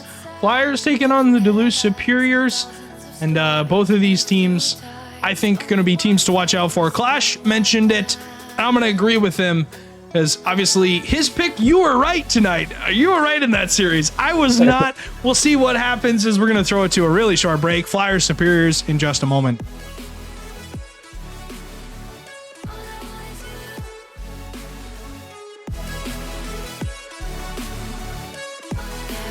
People outside living their lives, thousands of stories move through times. Only one face on my mind. A century long ago, I traded in my halo. Whoever it is that you think I am, I'm still figuring it out. I'm jealous of the people outside, just living their lives.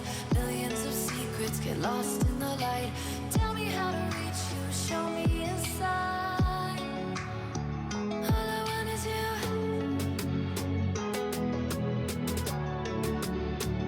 All I want is you.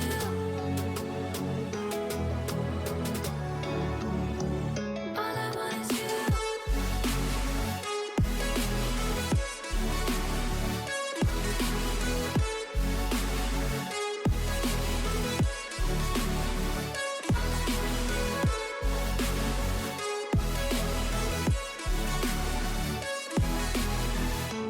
I'm surrounded by memories of you and I won't rest until you know the truth. All I want is you. I'm surrounded by memories of you and I. Tell me how to reach you, show me a sign. I'm surrounded by memories of you and I. Tell me how to reach you, throw me a light.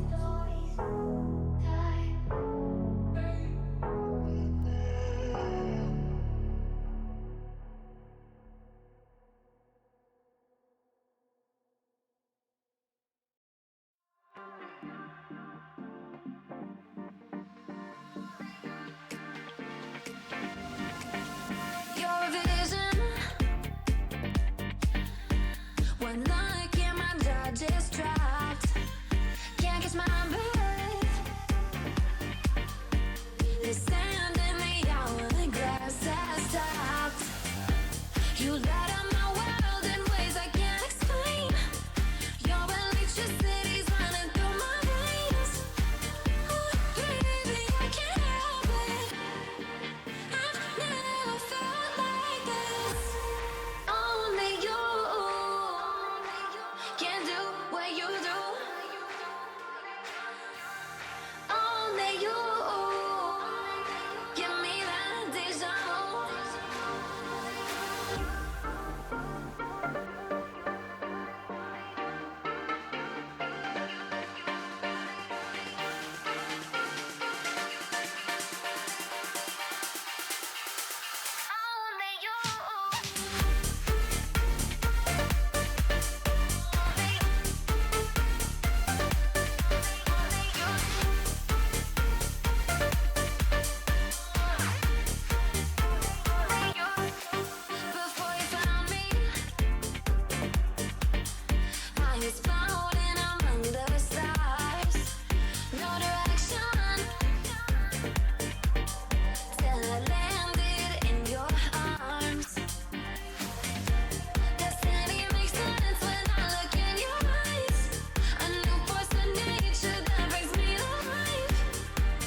stuck inside of these walls with you. I don't recognize who I've turned into. I'm losing hope in getting myself back.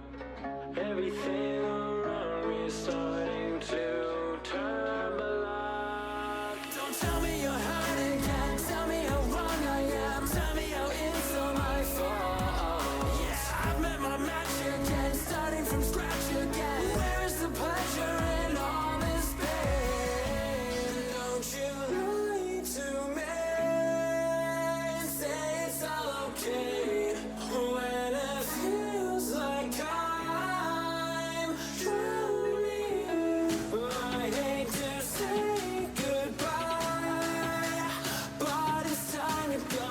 All I need is someone else.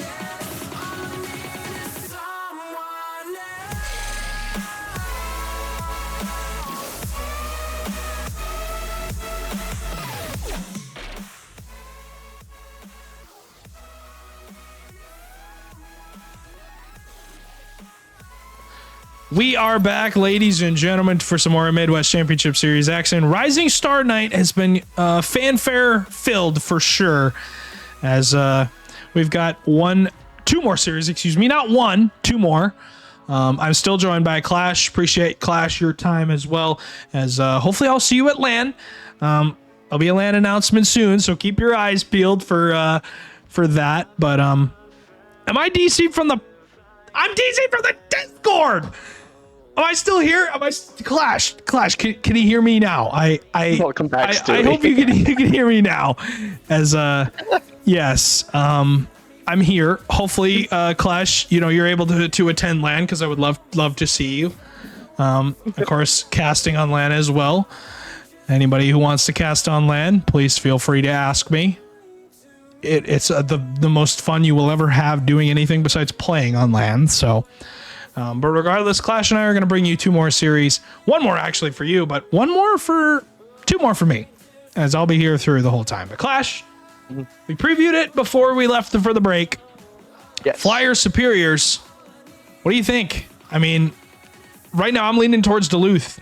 Last week they got a win against who they play? They played the Jungle and the Inferno, and they beat the Inferno, who were just here. Or they lost to the Inferno last week, who were just here, and they beat the Jungle. So, I mean, what do you think? I am leaning Flyers. I really like the roster that they built. Again, Chief Beef was one that I talked about before we went to break. I think he's a very high quality player, very mechanical. Debu and Tammy are such solid players to hold the rotations with him. So yeah, I think I'm going to take the Flyers over the Superiors here. But either way, I think it's a very close series. Both rosters, both teams are 7-6 right now on their records. And we'll see what we get out of this. The Superiors team is, I'm gonna go with I'm gonna go with Duluth. I feel like Duluth are gonna win it. I'm gonna go with them in 4. So we'll see what we get, but we're gonna send these guys into this series, and we'll see what we get, Clash, out of this one. But I think it's overall Duluth. Can they step up from last week? They went 1-1.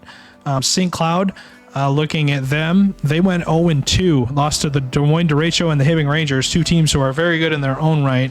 But we'll see what we get out of both of these teams today, as game number 1 going to kick off, best of 5 as usual, and Duluth in the orange, St. Cloud in the blue. And a classic matchup between these two storied franchises was the premier grand finals last season in Season 8 on LAN, Clash. And now is a Rising Star matchup in Week 9 of league play for Season 9. Yeah, the two storied franchises here, as my story only reaches back one season, so that's the only one I remember. But yeah, a little bit of back and forth so far as Chief Beef tries to get this one through. But yeah, no one taking control yet, as it's really early on in this game. It'd be surprising if they did. Bladed Bay trying to get this one middle, not quite able to make contact. Chuxo still able to with 0 boost, but yeah, looking to see who is going to be the main person that's playing from both of these teams. The Flyers, they all have a bunch of players that can do it. They're all around the same salary on the Flyers, so any player at any time could pick it up. Just from what I've seen in the past couple weeks, that's the only reason I'm saying Chief Beef, but I know that Debu and Tammy can do it themselves too. So as I'm saying that, this one goes out as a miss. Bladed Bay not able to get this one on target though, as they are able to clear the zone as the Flyers. And Tammy, previous challenger experience with Duluth as well, went to season 5 LAN with Duluth and was a part of that team that was in the top 4. Eventually got 3rd, 4th, losing to the eventual champion St. Cloud Flyers. That, of course, being in challenger, so a little bit different back then. But Debu obviously made LAN with Chicago last season, made a pretty good run, but didn't go as far as he would have liked. Now with a different team with Chief Beef and Tammy, I feel like this team is underrated. One that definitely could make a splash if they really put their minds to it. As Tammy gets that beat out, Bladed Bay, really the sub up but the starter clash for Duluth. Yep. Won their startup or their sub up series against Minneapolis, and since then have been really important for this Duluth team. Yeah, both teams having that roster change has been very important. I believe everyone on Duluth is new. Everyone on Duluth is new because they had to remove that entire roster before. But I think Debu is the only same one for the Flyers as well. I believe they also made changes for both Chief Beef and Tammy. So lots of new experience. The record does not show their entire just their rosters right now. It's also the previous rosters. So it's tough to predict when you don't have those exact stats going for the rosters that are currently playing. They don't have all the games showing, but both teams really trying to prove it. Both teams in good spots. I know St. Cloud is in 10th, but they're not far behind. 7-6 is not a bad record. They just need to find some success in the major, and in these last couple of weeks, and they'll be all right. Superior's looking real good, but carried on the backs of that old roster. So again, still trying to find success right now, as both teams are just they're tentative, it looks like, to really press as they're trying to get one in there, as Chief Beef not able to. Only a minute left, and it's still 0-0. No one finding the back of the net here. This has been a quiet game number 1, and not really a common here tonight, Clash. We've had a lot of games where it seems like one team kind of runs away with it in that first game, and then that maybe doesn't win the series, but comes pretty darn close. But regardless, this has been unorthodox completely. Yeah, 3 shots total. Yeah, 3 shots total.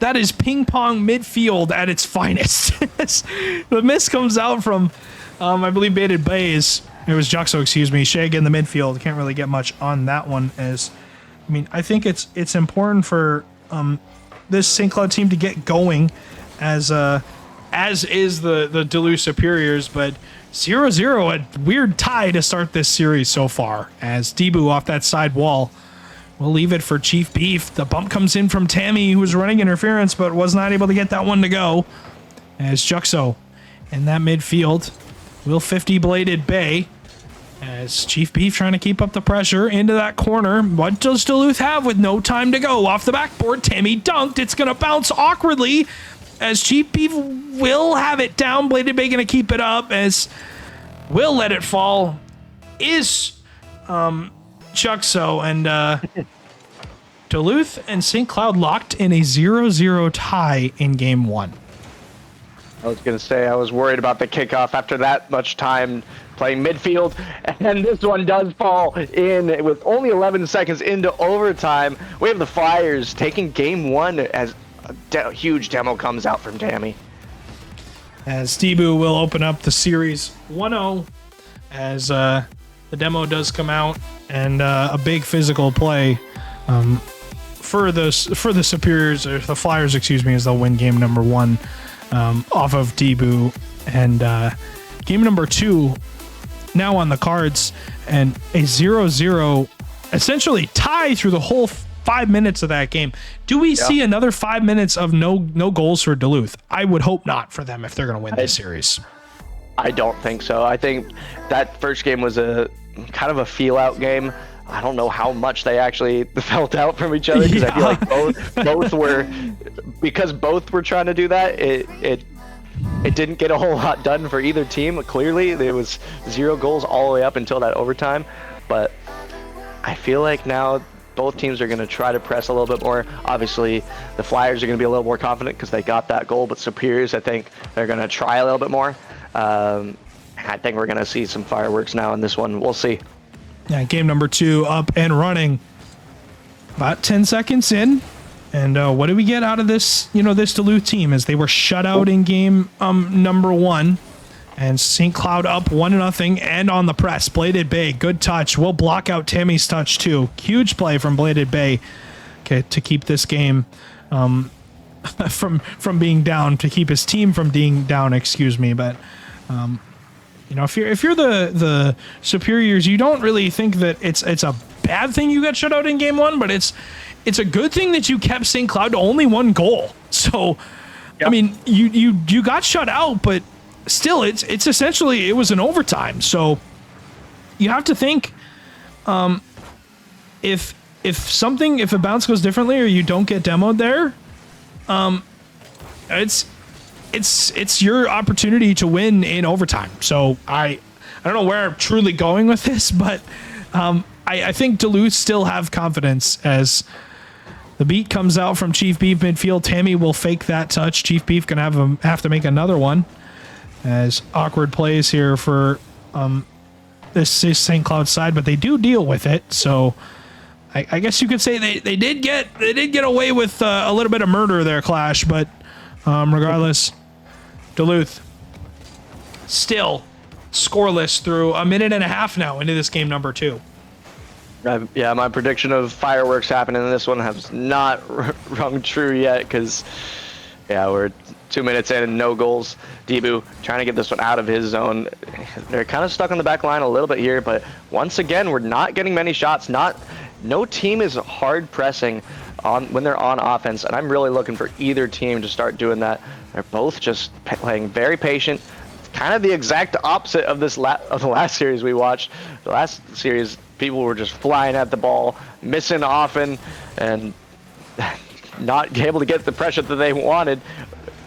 But these guys are not able to get the pressure they wanted because they're not pressing. Yeah. But that's okay, because they had a few opportunities. Flyers, they're fine with it. They have the 1-0 lead right now in the series. Awkward play. Debu will cover it up. And, you talk about their 1-0 lead.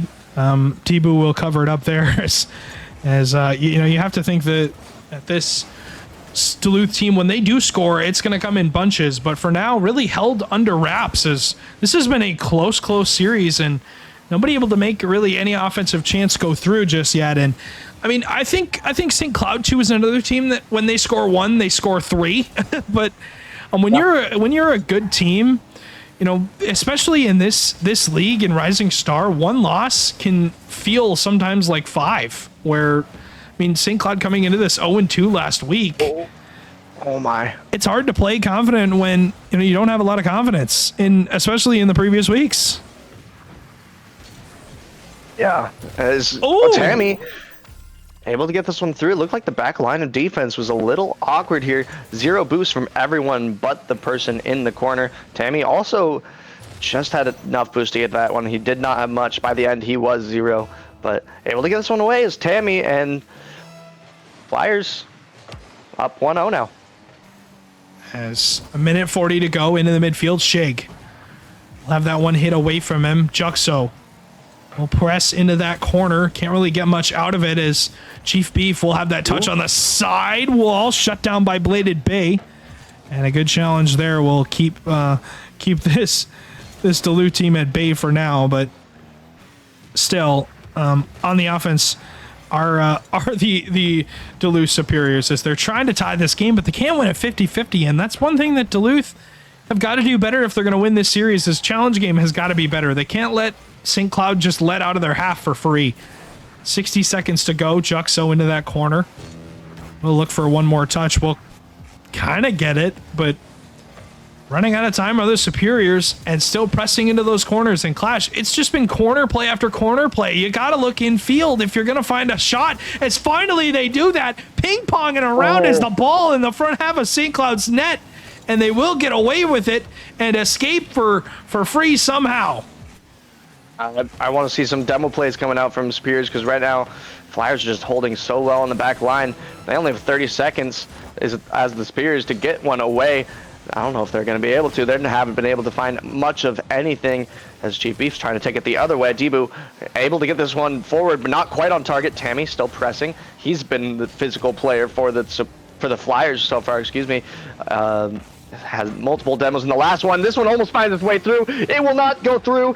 Shig not able to get this one on target. How is this one not finding the back of the net as Superior still trying to turn this one around. Chief Beef trying to kill this one down. Not quite able to. Shig keeps it up. Bladed Bay gets a touch here too. Tammy doesn't want anything to do with this as he takes this one down. 50'd well though. Tries to get this one down again. Kept up again by Shig. I don't know if anyone can reach this though. This one's going to bounce and it is done. Flyers 2-0 lead now and 1-goal games from both of them. 1-0-1-0.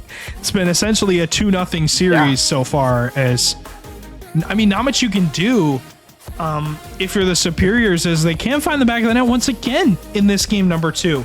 And you have to think, if we go to game 3 and it's another 0-0 game through 4 minutes, I'm favoring the St. Cloud Flyers. They've been better on the defensive half, have made less mistakes, and I don't think this is a series of mistakes, Clash. I think it's a series of, you know, who wants to press forward and make the other team make mistakes.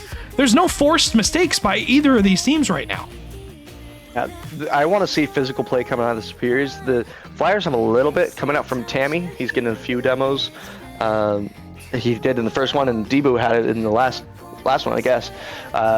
Looking at the stats, but Superior's not really going for as much as I'd like to see. The Flyers are just they're doing fine on the back line, but yeah, I want to see the Superiors go for some demo plays. I love me some demo plays. Those who know me, I love demos, and I think it's such a valuable part of a team's game. If you can bring in the physical play every once in a while to your gameplay, it could be so valuable. And when a team is locking down their half as well as the Flyers have, that's often the best way to get through.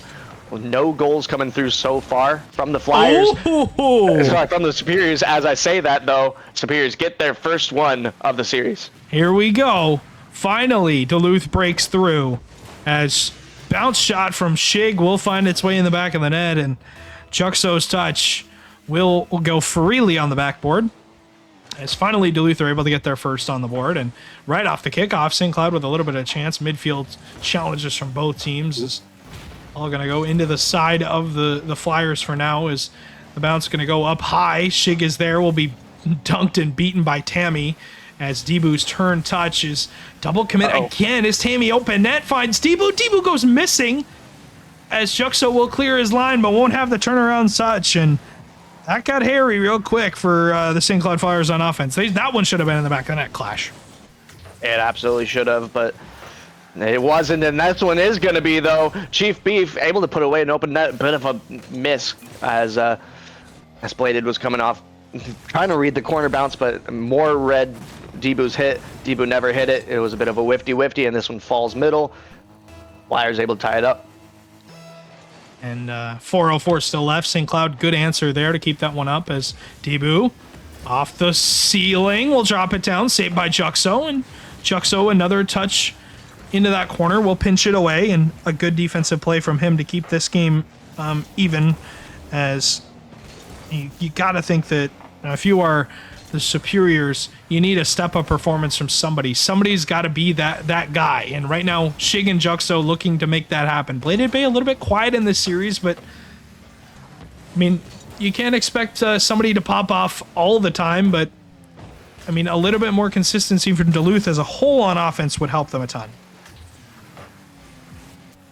Yeah, for sure. And a little bit of midfield play coming out, and this is huge. Big demos coming out from Tammy, 2 in a row. Leaves this one wide open as Debu just able to get a simple little air dribble, and such a good play from Tammy as he makes it so easy from Debu. All he has to do is get it on target. Flyers up 2-1 now. As 3:16 still left in Clash. I think overall it's St. Cloud on offense. They've really figured it out. Both of these teams have figured it out on offense. Shig off the backboard, another double touch shot on target. Ooh. Tammy reaching into the bag of tricks is going to save that one out, as Tammy's going to have another touch and gets the clear. As I don't know how in the world that one didn't find its way in the back of the net for Duluth, and we're not tied. As 2:50 to go. Chief gonna get a fake. Looks to fake Bladed Bay, but can't get it in. Clash, you can go for the fake once, but sometimes it doesn't work twice. Yeah, the second fake was probably not the play there. He had a potential opening. Probably not a goal, but could have kept the pressure going. This one could be rolling in. Chief Beef does leave it for Tammy, and Tammy is able to get the save here. Juxo not able to beat Chief Beef here. I talked about Juxo early on as I wanted him to pop off, and he hasn't. He's been pretty quiet.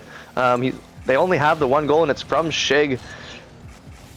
Juxo hasn't really done a whole lot. I wanted him to start doing something, but I'm still looking for the demo plays coming out from Superiors, and they haven't yet. I want to see something to break this back line for the Flyers. If not demo plays, I want to see some infield passes. There haven't been any, really, from the Superiors. Nothing that's connected.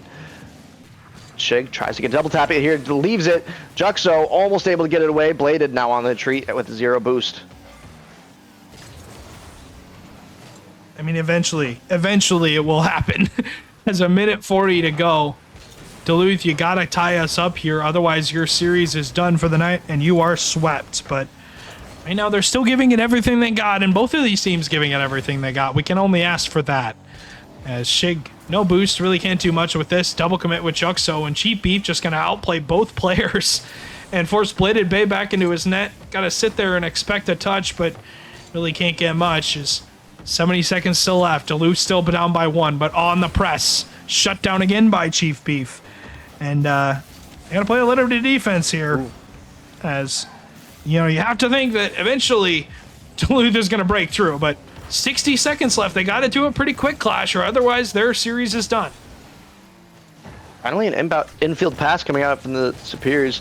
I feel like the way that they're playing when they're down has been the way that I wanted them to play this whole time. They're finally getting some pressure going, some presence in the midfield, some pressure. It's not just a one-man play going forward, as Bladed Bay, left alone on defense, is able to get the clear.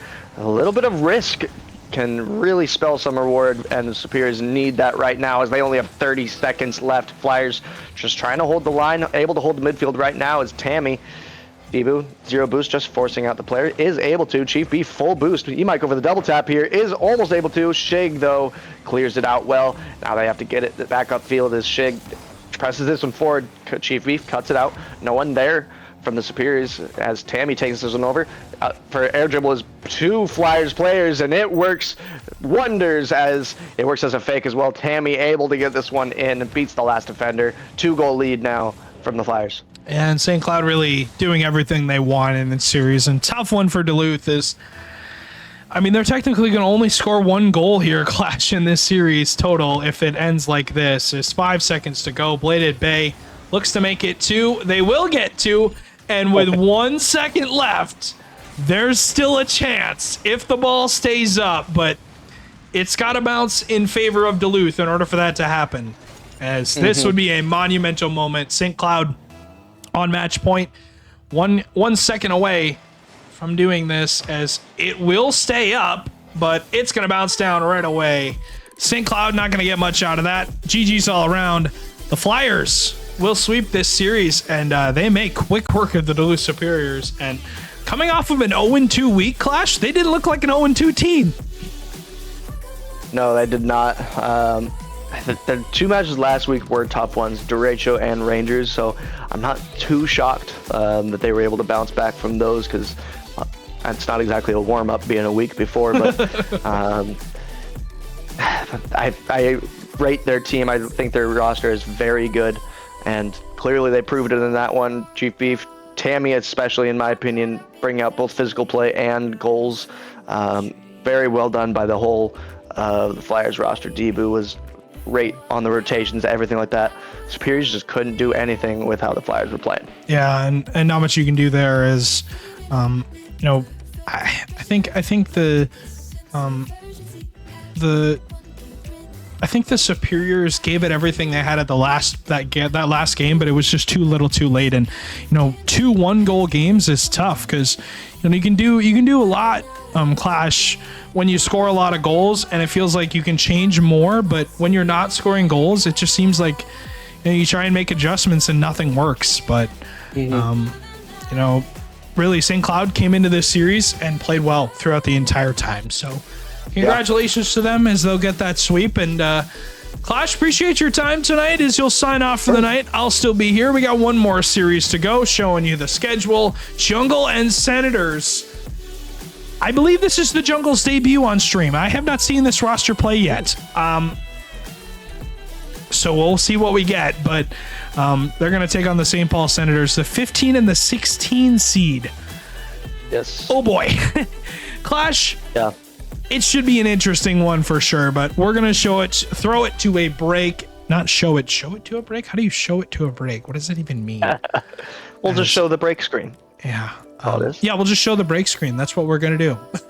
we're going to do that in just a bit. We'll have the break here, and we'll have Senators and Chicago Jungle in a couple moments.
lost time. Gotta rent a car, gonna stay a while. If I don't move ahead, then I get stuck behind. I'm at a friend's place, gonna stick around. The puzzle pieces fit for now. The things you said replay loud. There are people outside living their lives. Thousands of stories move through times. Only one face on my mind. All I want is you.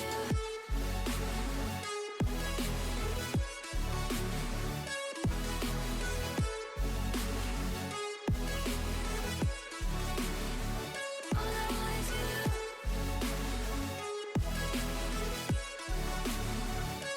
There are people outside living their lives. Thousands of stories move through times. Only one face on my mind. A century long ago, I traded in my halo. Whoever it is that you think I am, I'm still figuring it out. I'm jealous of the people outside just living their lives. Millions of secrets get lost in the light. Tell me how to reach you, show me a sign. All I want is you.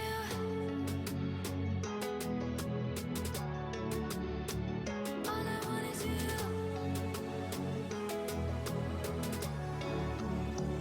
All I want is you.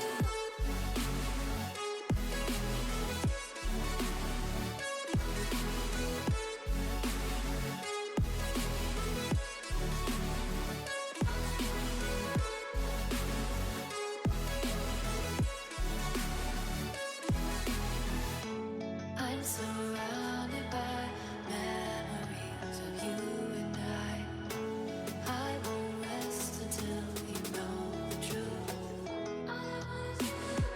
I'm surrounded by memories of you and I. Tell me how to reach you, show me a sign. I'm surrounded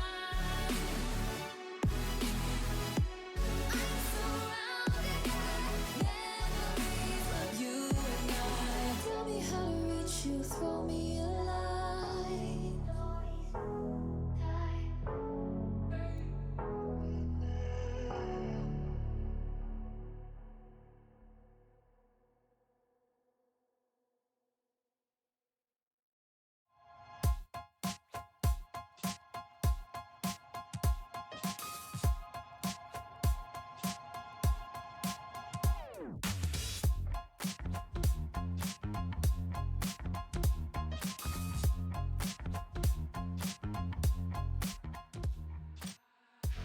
I think I need therapy or just some more whiskey. I can't seem to understand how you do this to me. You've been running in circles.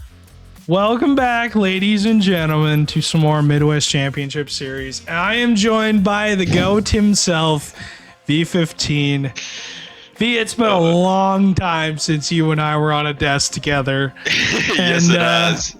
I am excited to see what we get out of this series. We have got not the greatest of teams playing against each other, but we've got the 15 and the 16 seed taking on each other. So one of these two teams, I think I told Clash, trying to climb out of the pit. They're trying to climb out of the pit is what I have to say about things. Yeah, they will need a lot of help to get out of that pit given where they're at. But, I mean, what match is better for me to come out of my 6-month casting retirement than seeing the 15th and the 16th seed fight it out, try to get some momentum? I mean, anything can happen. I feel like if you're going to win a game, this is your chance. It's been, honestly, a while since either of these rosters has gotten a win. Senators more recently, winning May 29th. That's their first non-forfeit win. But this current jungle roster, who you mentioned previously, is a whole new team. Yeah. The Jungle Rising Star franchise has not won a non-forfeit matchup since April 18th, which is a bit of a long time. And so there's a chance here for them to show what they've been doing. They haven't been on stream. We don't know what's really happening with this jungle team. So I'm actually excited to see how this goes. I'm too, because I'm trying to think of if I have seen this team on stream. I'm pretty sure that they got maybe Brainerd in their last series, but I do know that I have not seen this team on stream, so we'll see what we get. But game number 1 gonna kick off, and Chicago taking on St. Paul. On the side of Chicago, you got Reese, Scraps, and Scanty. A lot of S names like we were talking about earlier. Seppi, Caesar, and Dinger. All 3 new players for Chicago. They made an entire new roster in that trade window, that second one. Dinger also new player for St. Paul, along with Seppi and Caesar. I'm pretty sure Caesar's the only standing player from St. Paul. I'd have to look at St. Paul's draft. It is in front of me, and they did draft Seppi, in the 3rd round. So 2 out of the 3 players still there, but they originally drafted Chig, and they made that move for Dinger in that trade window. So I guess it hasn't really worked out for them so far, B, but so far in this series it has worked out, because St. Paul, the 16 seed on the season, like we were talking about, Chicago, the 15 seed, both of them 3-10, and both of them with 15 points. Now, the important thing to note, V, top 8 makes LAN. Yes. So if either of these teams wins the entire Major 2, they have a LAN spot. I mean, Which is anything crazy is to think about. possible. Yeah. You look at that Major 2 and you see, well, if they get first place, you get 71 points, which is equivalent to, oh god, math on the spot, like 9 or 11 series wins. So it's a huge point total, and there's still a chance that you can find, I mean, we always know about when Caesar needs the land buff of Caesar. When the pressure is on, he's always able to perform. Ooh. And talk about performing, what a goal from Seppi. The first off the ceiling from his own side. Beautiful use of the boost there to get into position and score that on the top shelf. And a good flip there, cancel on that ceiling is 3:35 to go, 2-0 advantage St. Paul, and I don't know who to look out for on the side of Chicago. Really, it's a entirely new roster. The high player is Reese, the middle player is Scraps, and Scanty is the 3rd round technically pick. So, I guess you look out for Reese and Scraps to be the offensive players here for Chicago. But so far, Chicago can't get anything going. Dinger's got the 3rd on the board for St. Paul. Yeah, look at that pace from Seppi, beating out 2. Being the 2nd and the 3rd man, setting up Dinger perfectly. And it's possible that this move here from St. Paul is going to make some changes. They unfortunately last week didn't perform too well against the Rhythm or the Maulers. Couldn't quite. But after a trade deadline, teams are trying to figure things out. And Dinger being around the league for so long definitely has run some games with Caesar in the past. So that could have influenced the decision to pick him up. But as we see a response from this jungle side, good control from Reese, flipping in there with no boost, beats it out and sets up Scanty. And I'm looking through this list that AK put together, actually, of every single Rising Star player. And Seppi currently only averaging half a goal per game, and Dinger averaging 1.6. Granted, he's only played 3 games, but still has been big for this St. Paul team so far on the season. But even then, they haven't seen a ton of match wins, so you have to think this one is one you really want to put on the scorecard. As Rising Star, we're in 16 teams, V, through every single league. Love that. Rising Star so far has been dominated by Green Bay. They're 13-1 on the season. Des Moines at 11-3. Also, one thing to note, V, I don't know if you saw, but Duluth won Major 1 in Rising Star, and they retired their whole team after it. So, yeah, so... What a send-off. Exactly. They went out the best team in the league. That's exactly what we'll say, but... they did win Rising Star, win the Major number 1, and Seppi will get the 4th on the board for St. Paul. Pretty dominant, good infield pass from Caesar. Yeah, great performance from Seppi, the lowest player on this team, the potentially 3rd round pick. Can't remember if that's in the draft. Incorrect. That is correct. So I mean, we always talk about it with rosters. You're only as good as your entire, you're not just one top team, top player carrying. And all of the link-up play there is wonderful from Dinger. Caesar tucks it away regardless. And this team play, I mean, I don't want to like preface anything, but thinking back to, I don't know if you remember the Bloomington Maulers last season. I do. Going into the Major 2 were, I think, 9th seed and really low down, but they made it all the way to the Major Finals and were just causing upset after upset.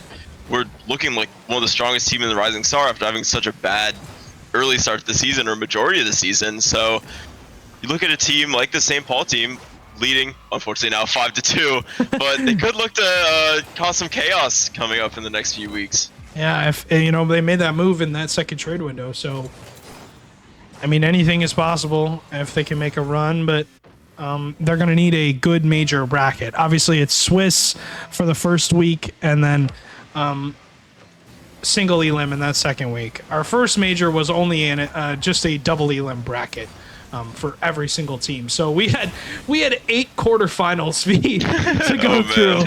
As it was quite the weekend. But a lot of matches played in under 4 hours. So these two teams both participated in it. Both, I believe, lost in the first round. So really didn't get too far. But looking in that Major 1 bracket, Chicago lost to Des Moines.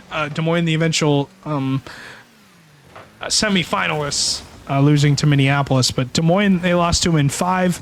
And then St. Paul lost to Green Bay in 5. But Wow. regardless, taking a game. Record.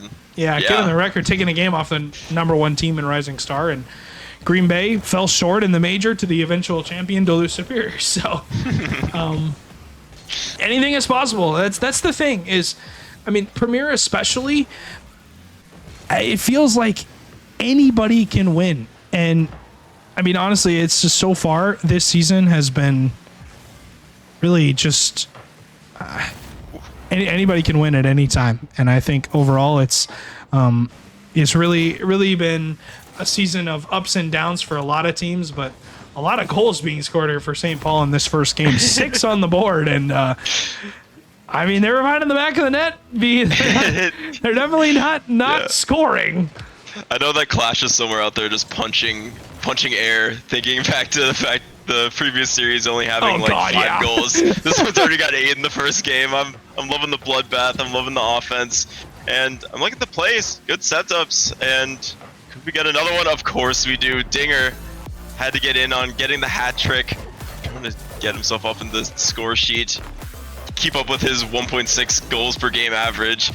Great finish. I mean, 7-2, an incredible scoreline, but both teams getting their chances, but Senators are the ones who are able to tuck it away and get that first game. Just going to make sure Caesar wants the new server. I don't know. It's considering they won 7-2. As we will reset the server, and we will go into game number 2V with St. Paul leading up 1-0. Now, I think Chicago scoring 2 goals is good, but Reese had 7 shots by himself. So if they just clean up the defensive half, maybe they do score more than 2 goals. But Clash is punching air somewhere, punching a wall, something, because Duluth went through 2 whole games and did not score a goal. So I don't know what in the world happened, but it just seems like we're either getting 0 goals or we're getting 100 goals, one of the two. So maybe we'll reign true to that. Yeah, there's nothing harder than saying the teams are a bunch of midfield play in a Rocket League matchup. It's a lot of teams feeling each other out, clears and everything, so it's much easier, much nicer when you get a lot of goals going in. And as you mentioned, I mean, Rees did have those 7 shots, unfortunately no goals, but the offensive chances are there. I think that's a clear sign. It could be something dangerous for the Senators to look out for because, I mean, obviously winning by such a wide margin, they should have confidence going into this game too, but I would not count out this jungle roster just yet. I think they could feel the momentum going and show the competitiveness. I mean, we're seeing some great goals already. That great goal from Seppi off the ceiling was awesome. And Yeah. Caesar's pass to Dinger that unfortunately went off the post. I mean, the level of play, I think that's always a thing that is questioned if you're going to expand the amount of teams in the league. If you go to 16 teams, now we have in Rising Star. But just as you say, if every team is competitive and has a chance to win, nobody knows what's happening, that's the perfect setup. And the more the merrier it is having everyone get involved and play in MCS. And obviously, V, you've taken a hiatus this season, haven't been able to be involved as much, but overall, you haven't missed much. It's been a pretty even season for a lot of these teams. I think overall, it's been a good season for a lot of them. Obviously, these two teams, it's complete opposite, but I still think Fuego said it best in Premier Chat. He said this season has and is going to be so exciting. I mentioned it previously. The amount of competition across each team is tremendous. It feels just like RLCS right now, where any of the top 8 to 10 teams can win the major on their day. I mean, if the league was 12 teams instead of 16, I think every team would have a chance to win the major and or LAN. Truly exciting and my favorite season so far. Shout out to you all. I have to agree with that. I mean, honestly, when it's your day, it's your day. And I mean, sometimes it isn't your day. And, so far for both of these teams, it just hasn't been their season. But, I mean, 7 on the board for St. Paul in that first game. Hopefully they can continue with that, because it would be good for them to get 7 goals again, because they definitely would feel pretty confident winning this series. Yeah, I'm sure the comments is there. And Ooh. how about that for a finish from Caesar? New server, new Caesar. Gets the shot in. Great read up here from Seppi. Seppi doing a great job with these touches. Good patience from Caesar to wait till it drops down and beats out the 2 jungle defenders in the net to get this early 1-goal lead for the Senators. As 3:26 still left to go, and you look at this series as St. Paul really in control of it. When do Chicago kind of wrestle back control and get some goals on the board here? But so far they've been locked in their half, and St. Paul really locking them in the box and throwing away the key. Infield pass from Caesar to Dinger. That's on target, saved by Reese, and Seppi on the follow. No boost for anybody on Chicago to get out of their half, but Caesar still wants to press. Seppi on that collection has been fast so far for his team, giving them a lot of opportunities here, and pace is something that these two teams really need to focus on, because I mean, we saw how many times Seppi got open chances for his teammates and for himself if he just went plain out fast, as the dunk will go off the backboard, the clear will come away. Scanty will have the collection and the clear. Caesar into that corner. Reese towards net, and he'll tie the game. Yeah, great follow by Reese here. Just keeping it close. It's a missed touch there from Caesar. Low boost. I will say, first time casting with having the boost update. And it is great being able to tell it is. I'm telling you, who's out. It's the Context best. makes so much sense. I'm seeing previously, I think it was Scanty coming back. And, I mean, the ball's heading towards net. He has 0 boost. It was a great save to clear it out. And before then, I would just think it was a normal save, but because I know the context, it's even more impressive. And speaking of impressive, there's a great drop down from Scanty and a great demo there from Scraps, and the first lead for this jungle side. Scanty hit that one towards net. Caesar can't make contact on it, was running on a boost, but yeah, that new update, oh man, it has saved me on so many occasions of me saying, oh, well, I can't lie anymore. I have boost because my teammates know. And, with obviously us being in spectator, I mean, yeah, it tells us if a player is able to make a play or not, whether they have boost or not. And it is the lifeblood of me casting right now. Honestly, it gives me so much information. As Reese into that midfield, Seppi cuts it out. As you saw, Seppi running on empty, as that touch will go away awry for now. As Caesar into that corner, we'll get that double touch midfield, but Seppi is on the follow. Can't find the angle. Reese has it away. We'll collect with 30 boost. We'll beat out Dinger and Scraps, hitting it towards the open net. Caesar will make the save. Reese into that corner. Dinger will take it away, and St. Paul down by 1 here. 1:20 to go. Yeah, they could look some of these infield passes that's found their some of the success they've found, the link up between Caesar and Dinger. But great touches so far this game from Reese. He's controlling the ball quite well, and there's a play from Scraps getting in on the action, joining his two teammates with a goal of his own. Another great touch around the corner and gets it off, finishes at a tight angle, and 3-1 Jungle. Yeah, Chicago really stepping up here. This has been a different team in game number 2. Game number 1, giving up 7 goals. And now game number 2, only giving up 1 through, I mean, technically 4 minutes of play here as we're going to hit the 60-second horn. As, I mean, yeah, it's been pretty darn good for this Chicago team in game number 2. Offense has been better. And overall, they've looked more structured here. Caesar will have that clear somewhat, but won't get past Scanty at the midfield line. Seppi will beat out Scanty. Looks to press on Reese. Shut down by Scraps. Midfield, the bounce is going to be good. Dinger goes missing. As St. Paul got to get 1 here, V, before they even think about 2. Yeah, they need to get it going. Another great flip. The Jungle have done a great job slowing this ball down, particularly Reese. The touches that he's been able to slow the play down and control it, really causing havoc for the center side. Scraps gets a touch, but does set up Caesar. This is a chance they need to get something in here now. Oh, Dinger was playing for the miss, still gets the touch, and cleared out by Reese with no boost. That was probably the chance there. Wasn't banking on the miss to come through, and it goes off the post on the own end. Consolation goal here, looking for Dinger.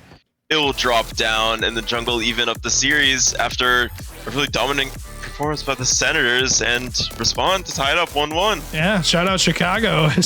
They're gonna, even on this series up at 1 apiece, they won't be swept. And that, I mean, it's like I said, game number 1 was all Senators. Game 2, where did the Senators go? Is what I'm asking, because Chicago looks like a different beast as endgame screen on your screen so far. And I'll throw it back over to us for now, but yeah, overall it's been a good series, tied at 1 apiece.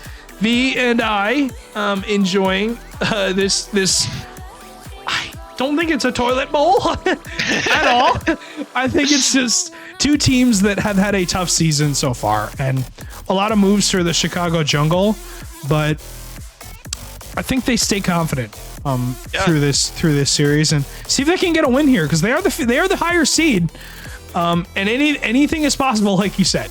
So yeah, and I don't know if I'm just if I've been out of the loop, but I mean the names on this Jungle side, Scanty, Reese, Scraps, I'm not familiar with all 3 of them. I don't know if they're rookies. I don't know if they haven't been involved in the league as much. So getting that experience and playing in a structured format and getting a win in this scenario, I think when I joined the league at first, it was just fun to win these matchups, play these competitive showdowns, and I think it's just great that these 2 teams are, I guess, still fighting for it, still showing the skill and showing their plays and showing what they can do at the Rising Star level, because I think some teams tend to peter out and see how the start of the season goes, think, I'm not going to make the LAN, I'm not going to perform in the major, I might as well just not even try. But these 2 teams are laying it out there and showing that they mean business and really do want to get these results. So I think it's great for these potential 3 rookies to try and do something here. And Scanty's doing something with the fake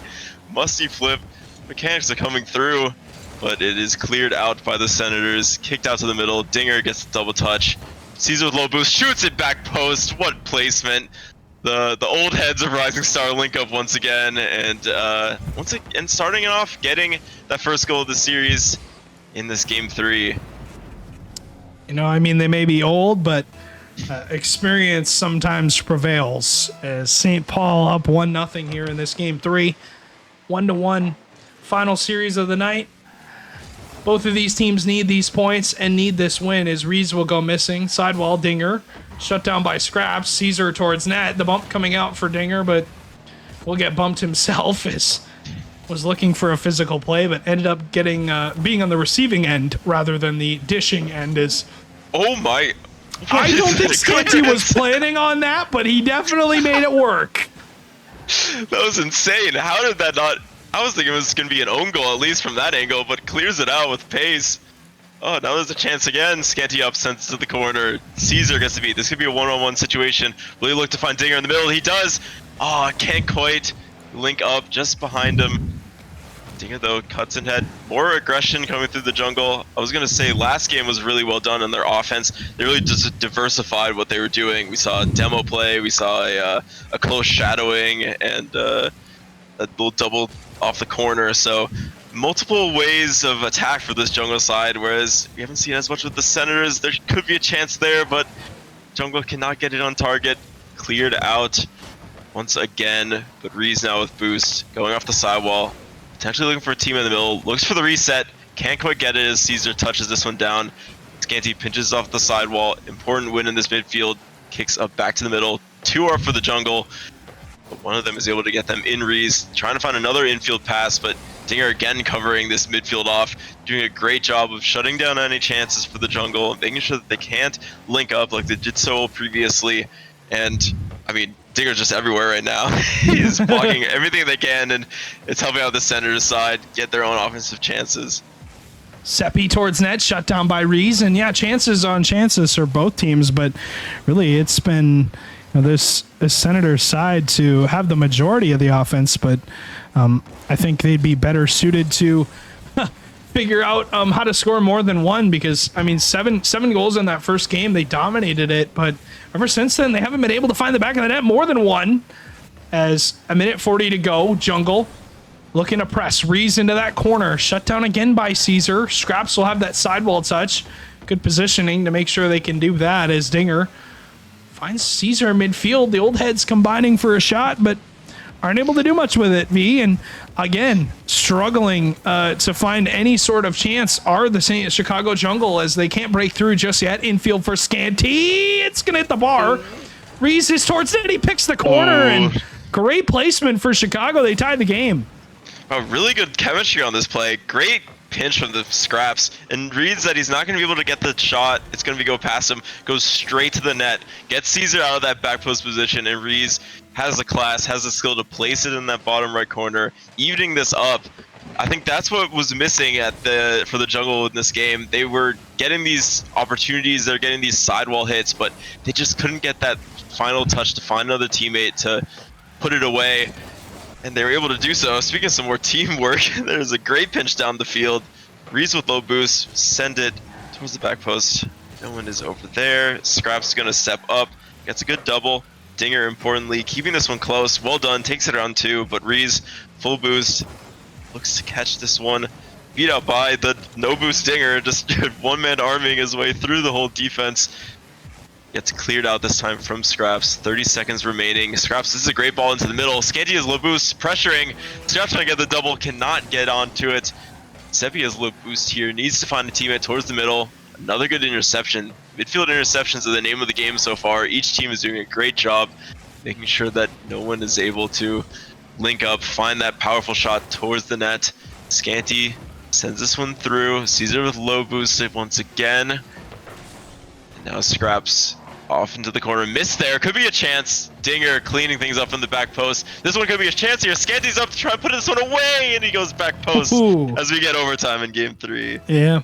One of these two teams going to take advantage of this series. But for now, it has been the Chicago jungle on the press. Can they continue it as the ball will bounce off the backboard? Scanty looking for a double touch. Can't really get it to go. Scraps will play it off the backboard. 15 seconds in, and a couple of opportunities so far for this Senators side and the jungle side as the pump comes out. Scanty was chased, has full boost, gets around the last defender. Dinger's last, but he has to make that touch, and he does. Scanty in the corner, unable to make it happen as the ball going to bounce midfield. Seppi may have caught out the defense, and he does all the way down in the nets. St. Paul going to lead the series 2-1 as Seppi's touch going to bounce up and go over the top. And 40 seconds in, that's all it takes, V.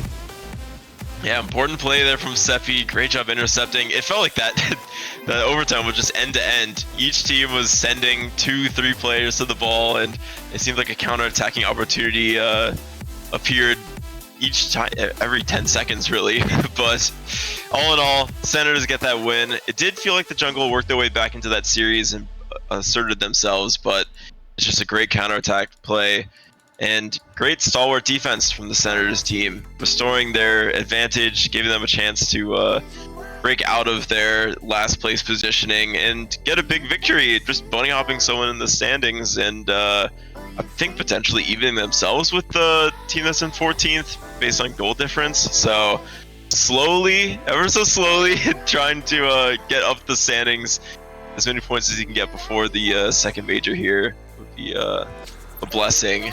But I can't really call what's going to happen in this game. It looked like the Senators were going to be dominant from game one, but the Jungle, you could argue, have had the better of the two games so far in recent matchups. Yeah, and obviously you got to wonder what's got to change here for this Chicago team. I think they've had good chances. They've had good opportunities. They've been clean on offense. Obviously that game they lost in overtime, but I don't really know what to say as far as this defense goes. They get caught out, third man, and I mean they've shown flashes of brilliance, but inconsistency has just plagued them, and it's plagued every team this season. It's not just Chicago. A lot of teams being inconsistent so far, and I mean if they can clean that up, maybe they stand a chance of taking down St. Paul in Game 5. Yeah, and maybe the motto is get more demos, as we see two big ones early on. Yeah, it's tough to say with this defense. That is a nervy touch off the back post. It does feel like Chicago may be a bit low on the third man boost count. I think we've had a couple of moments where it's really nervy. You see Scraps, you see Scanty with 0 boost as third, able to get the touch. Oh, unable to put that one away. But they just haven't. They need to get an important touch with low boost, which is a lot of pressure, and being at the Rising Star tier can be a bit more difficult to get exactly what you want. So they have been putting us in some dangerous scenarios, and there's a dangerous one right there. Caesar is always going to put that ceiling read out. Scanty trying to clear this one out. Important demo. Again, great play this series so far from Seppi. He's been really impressive in these 4 games, and setting up Dinger and Caesar for these important chances, and again for the 4th game running, getting the first goal for his Senators side. Yeah, I think it's St. Paul really. When they've been good, they've been good on offense, but when they've made mistakes, Chicago has capitalized on them. But I still think if you're Chicago, you focus on what has worked, and that's been playing defense. But for now, a lot of scary plays from Chicago. St. Paul will look to capitalize on that. Scanty towards net, double touch, lining it up, shut down by Caesar, and you need every single thing you can get here. Need as many goals as possible to shut down St. Cloud. But for now, St. Paul up 2-0, 3:14 to go. Yeah, great link-up play here. Caesar probably calling that one to Dinger. He could have kept going with it. Sees the boost, drops it down. Great link-up play.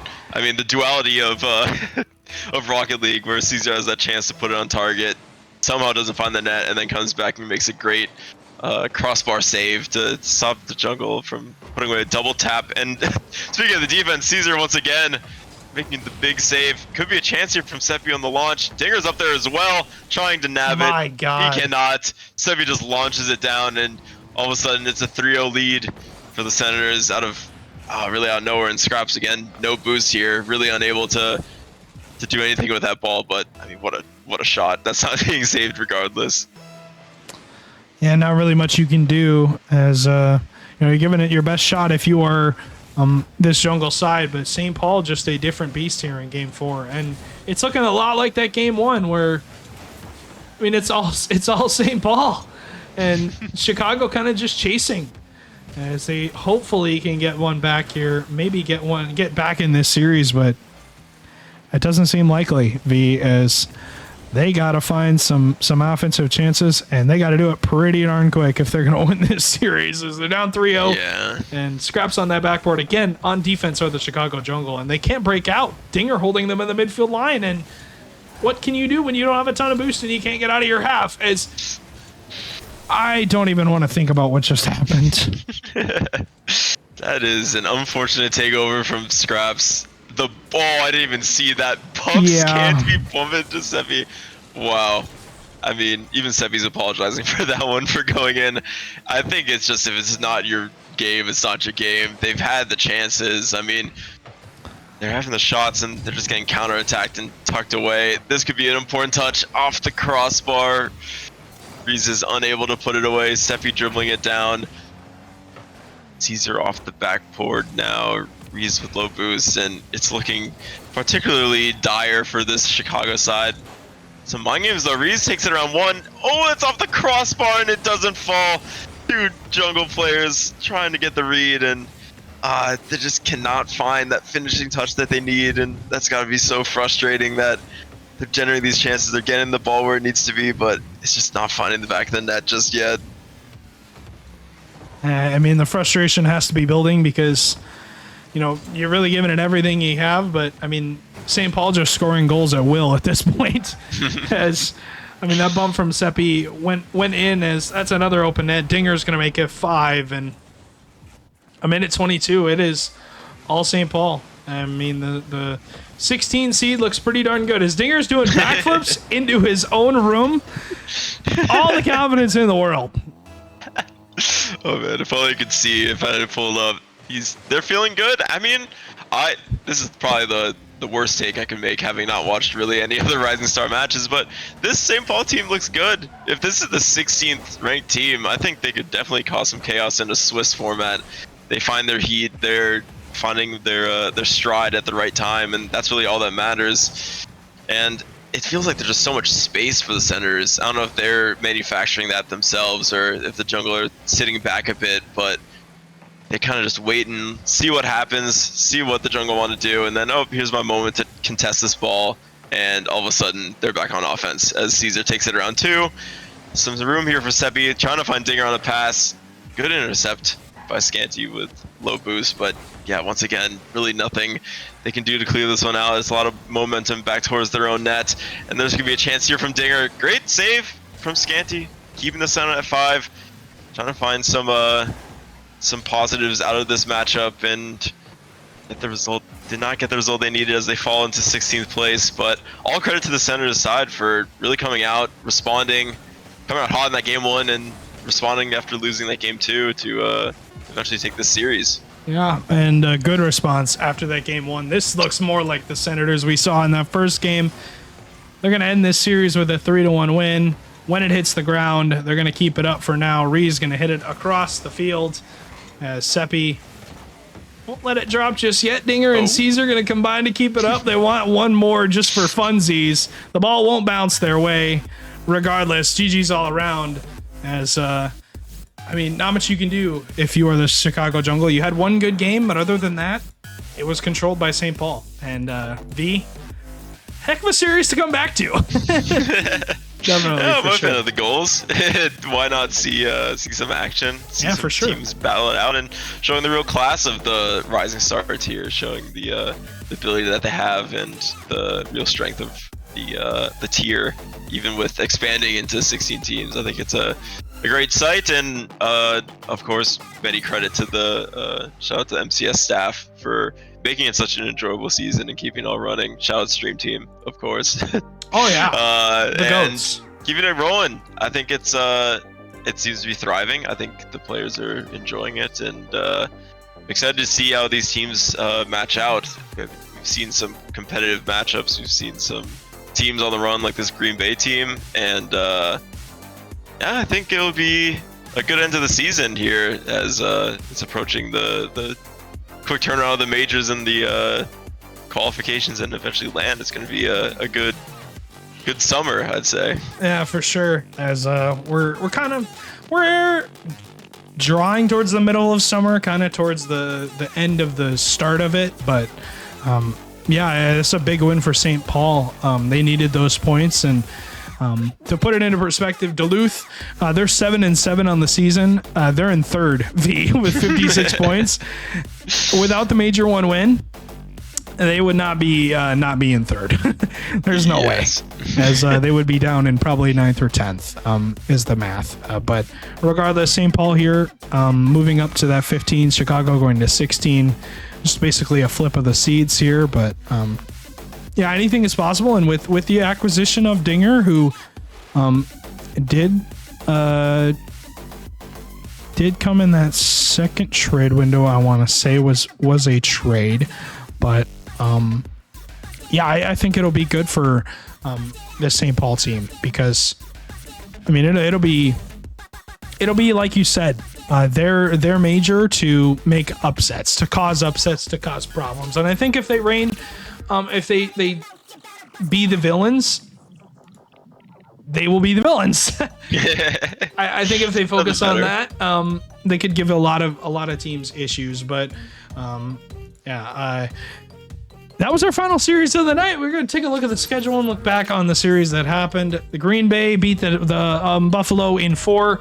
The Miracles lost to the Inferno in 5. The Flyers swept the Duluth Superiors, and the Chicago Jungle we saw in that last series fell to the St. Paul Senators in 4.